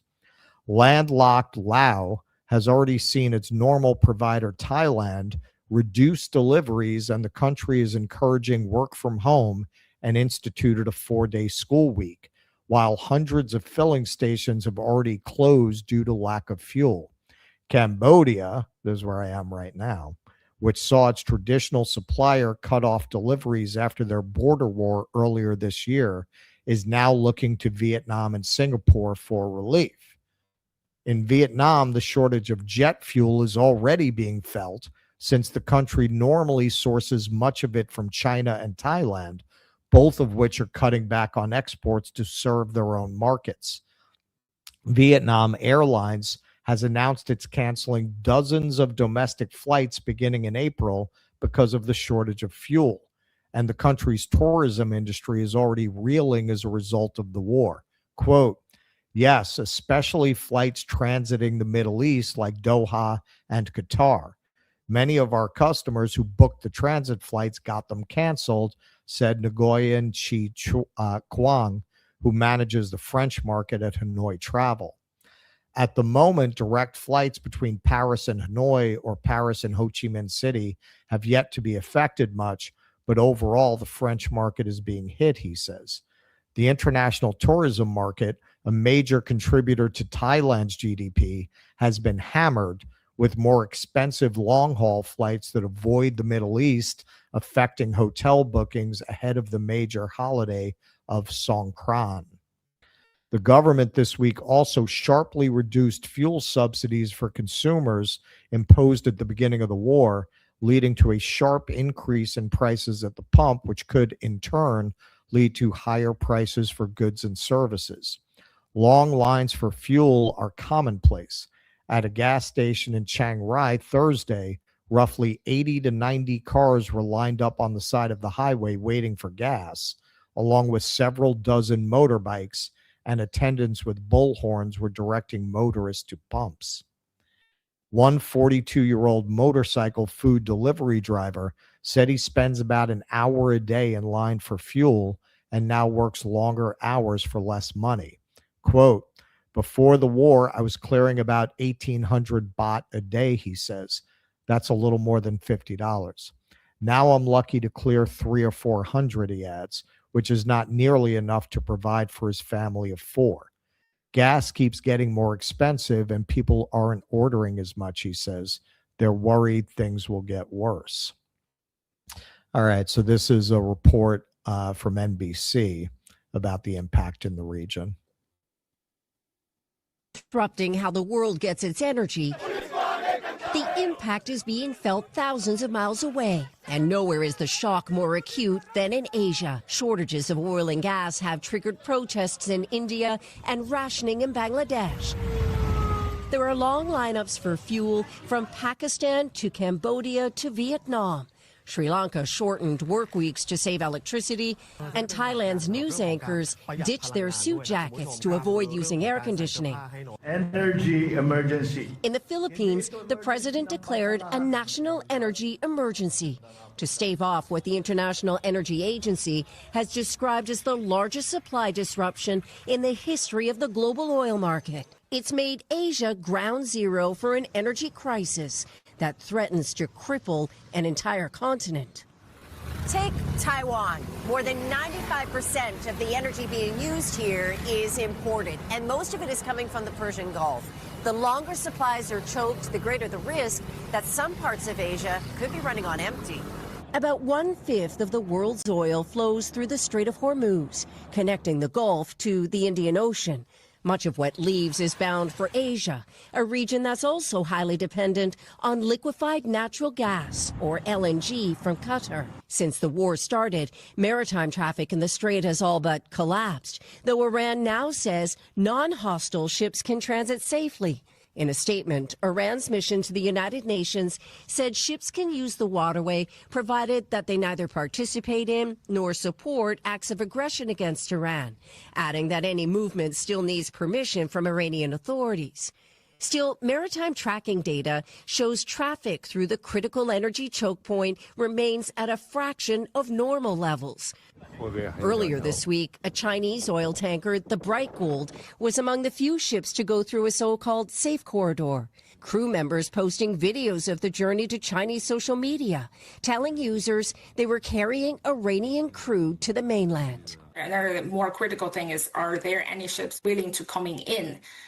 Because it has to be 2 rounds. Otherwise, you're just like clearing out the backlog, but the flow itself or the trade is still frozen. Even China, with its significant reserves, is feeling the pinch. It was the first Asian country to ban fuel exports after the war began. There are government controls, yet prices for fuel have been creeping up. The impact is huge, says this rideshare driver. It's hard to make any money. U.S. allies like Japan and South Korea are tapping strategic oil reserves to meet demand, but still urging people to curtail everything from showers to charging phones. The shortages have governments across Asia scrambling to buy energy at whatever the cost. And that is proving to be a boon for gas companies in the U.S. The Trump administration has seized on the anxiety here, last week announcing $57 billion in gas deals with Asian governments, including Taiwan. Cui bono, The baby. semiconductor Who industry benefits? alone consumes 10% of the island's electricity. Every country across Asia is now on an emergency footing, with supplies dwindling, prices on the rise, and the crisis deepening. Janice Mackey for Air. And the emphasis in the reporting tends to be on oil, but it's not just oil. The Iran war cripples Asia's supplies of fertilizer and helium, threatening farms and chip makers alike. Just a little bit from this article from Fortune. Up to 15% of goods passing through the Strait of Hormuz are non-energy materials. Sogatam Ghosh, a supply chain management expert from the Singapore University of Social Sciences, tells Fortune. These include critical commodities serving as inputs for multiple industries, and any shortage would have cascading impacts on global agriculture and manufacturing. Southeast Asia is particularly vulnerable to an interruption in these supplies.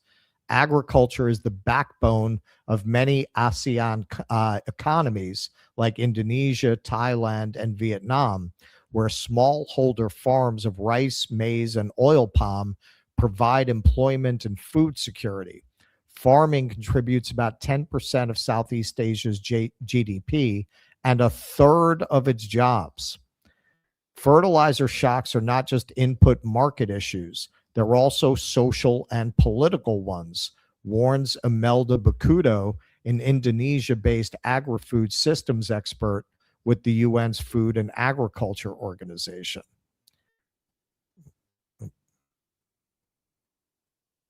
Whoops, sorry about that. Had a little glitch. The risk is not only lower yields, but also reduced farmer incomes, higher rural vulnerability, and eventually higher food prices for consumers. All right, well, here's just a little bit of what is going on in the Philippines, and take note of this, because when you make people starve, when you deprive them of their livelihoods, they're going to start looking for who's to blame, and they've already got a pretty good idea, I think.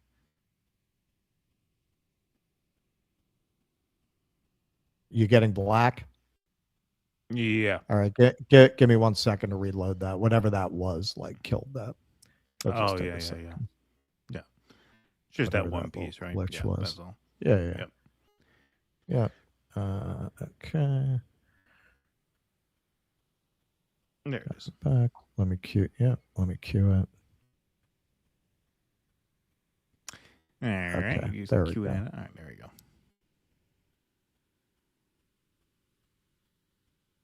Tension here too, and a sense that things could well boil over. Government subsidies and scrambling may not be enough. The problem here, and the reason these people are so worried, is There's the Philippines, by the way. there doesn't seem to be an end in sight to all this, and energy shocks, by their very nature, take a while to bite and longer to work their way through. And it's hitting a region where the economies just don't have the broad shoulders or the reserves to handle it.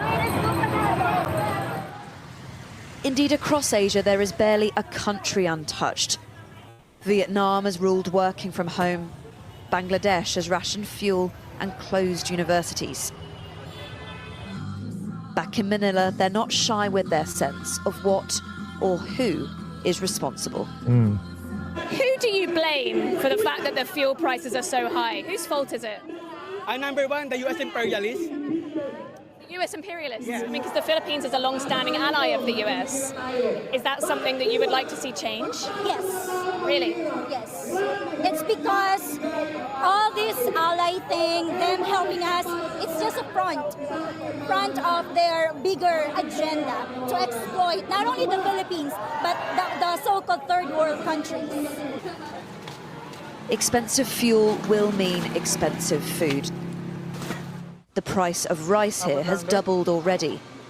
And in a region where millions already live in or close to poverty, we may yet only have a glimpse of how bad things could get. Helen Ann Smith, Sky News in Manila, the Philippines. Yeah, this is going to turn the entire world against us, and we weren't in good standing with the world coming into this. You already had a majority of people around the world cited the United States as the greatest threat to peace. When you have these people who are making sometimes $15 a month up to, I was talking to my tour guide at Angkor Wat the other day. He worked in a hotel for 5 years. He worked his way up to making $65 a month. You know what it's going to do to these economies where they don't really have strong social safety nets or welfare systems? what it's going to do to these people if these gas prices keep going up, if they don't have fertilizer, if the price of rice keeps doubling and doubling again. You're talking about famine. You're talking about mass starvation. You're talking about the collapse of societies. Like if they really can't get oil, you're talking about mass civil unrest. Who did they blame at that protest? Iran? They're not blaming Iran. They're going to blame the United States. I am very worried for the people in this region and others that are going to be particularly impacted. As an American, you should understand that this decision is going to snowball and accelerate a process that was already happening of the world turning against the United States openly and forcefully in ways that are going to have tremendous political, diplomatic, and economic impacts. You're talking about, as inconceivable as it might be, coming out of the American century and the hangover of the American century. You're talking about America becoming a pariah state, I believe, going forward. In the end, when you threaten people's survival to this degree, they're going to react in a way that preserves their survival, and they're going to go after the threat. Clearly, the United States has become a threat to life on planet Earth. You're not going to be able to maintain the idea, forget about America leading. You're not going to be able to maintain the idea that America should be participating in world affairs after this. Well, yeah, I mean, for this reason, among many others, this was expected to be worse than the Iraq War. You saw similar scope of ill will toward the United States over the Iraq War. I remember just looking at public opinion surveys of Americans, approval of the war and approval of George W. Bush, and it would hover around 50-50 heading into the 2004 presidential race. And then I remember seeing, pollsters contrast the attitudes of Americans with the attitudes of people around the world. And just, overwhelming negative attitudes towards the United States war in Iraq. Like, I'm talking of 77% disapprove, 8% approve, unbelievably lopsided in the other direction. Because Iraq was not Iran, that sentiment existed in broad numbers, but not nearly at the level of intensity that this one is going to cause. Because, yes, once again, broken record here, folks, but all you got to do is look at a map, look at the coastline of Iran, look at how much of it borders the straits and the Gulfs on either side of the strait, obviously. And you understand the economic impact that this is going to have, which is going to make that anti-American sentiment all the more intense. And, it is a somewhat open question how aware Americans are of that trend, of the threat of that trend. Because, you talk about political, economic, diplomatic blowback that could really cause the United States to be a pariah state in the sense that it's no longer welcome in the global economic system. We've already seen a lot of momentum towards that with BRICS, and this is only going to accelerate that. And it's going to really intensify in a huge way. Where it was just the beginning, and they're having protests in Manila with anti-US. What if these countries cut off trade with us? What if these Asian countries don't want to trade with us anymore? At that point, that's the whole economy right here. Boom, boom. That's game over. That's game over if it gets to that. And these are the kind of steps that push countries in that direction, which is why this Iran war was just especially disastrous, even compared to our previous misadventures in the Middle East, which came with overwhelming negative reactions among the global populations. All right. Let's take a few more chats, and then we are heading over to... It's just a final thing. It is just tragic having traveled through these countries now. And the people are so kind. They're so gentle. I did not meet a mean person. I mean, nobody. I was the meanest person here while I was here. They're just such nice people. and to see just as they're really gathering steam, just as their economies are really starting to rise up, they're starting to be able to provide a good standard of living for their populations, to have something like this happen and just knock them down. It's really a tragedy. It's terrible. Yep, 100%. We're at 26:45 in the YouTube channel. In the year 2525. And 1270 in the like column. All right, we'll take a few more of these chats, and then we are heading over to Rumble. Everybody is welcome to join for the Q&A. It's rumble.com/do dissidents. That is the link. Where is that at? Where is the rumble.com link? Oh yeah, dodissidents.com/rumble rather. Sorry, I gave you the wrong link. That'll take you directly to our stream, which will continue after a 5-minute intermission. We're going to go there in just a moment. Pete Sweet says Obama didn't order CIA to overthrow Assad. CIA ordered Obama. Teabagging Society. I was in the Afghanistan invasion in 2001. We gave journalists false info about our destination, reported troop movements as either a bluff or hubris. Interesting. Pete Swede, headed to Philippines tomorrow for a week, then Japan for a month. Going to sew a Canadian flag on my backpack. Yeah, not a bad idea. Pete Swede. Yeah, seriously. Thank you for that. All right, folks, if you would like to join us for the Q&A, dodissidents.com/rumble is where you go. All are welcome to hang out in the chat and watch along. Paid members at Patreon, Substack, and Locals are welcome to call in, so you could start a call-in line right now. We're going to take a 5-minute break, and then we will go to your calls. If you're sticking around for the Q&A, we'll see you in 5 minutes. If you're not, we'll see you Tuesday, 1 p.m. Eastern. Until then, thanks, everybody. We have a couple last chats coming in here. Oh, okay. We got a couple last ones coming in. Where? I don't see them. Oh, they're probably in the other column. Yeah. Oh, there they are. They just got here. Okay. Agree, Russ. The most kind here in Southeast Asia and very warm and welcoming to Americans. Don't know how much longer. All right. Yep. It's like that. It's all you, Davian, seeing. Yep. It's all for you, Davian. It's all for you, Davian. It's all for you, Davian. Thank you, Benjamin Stever.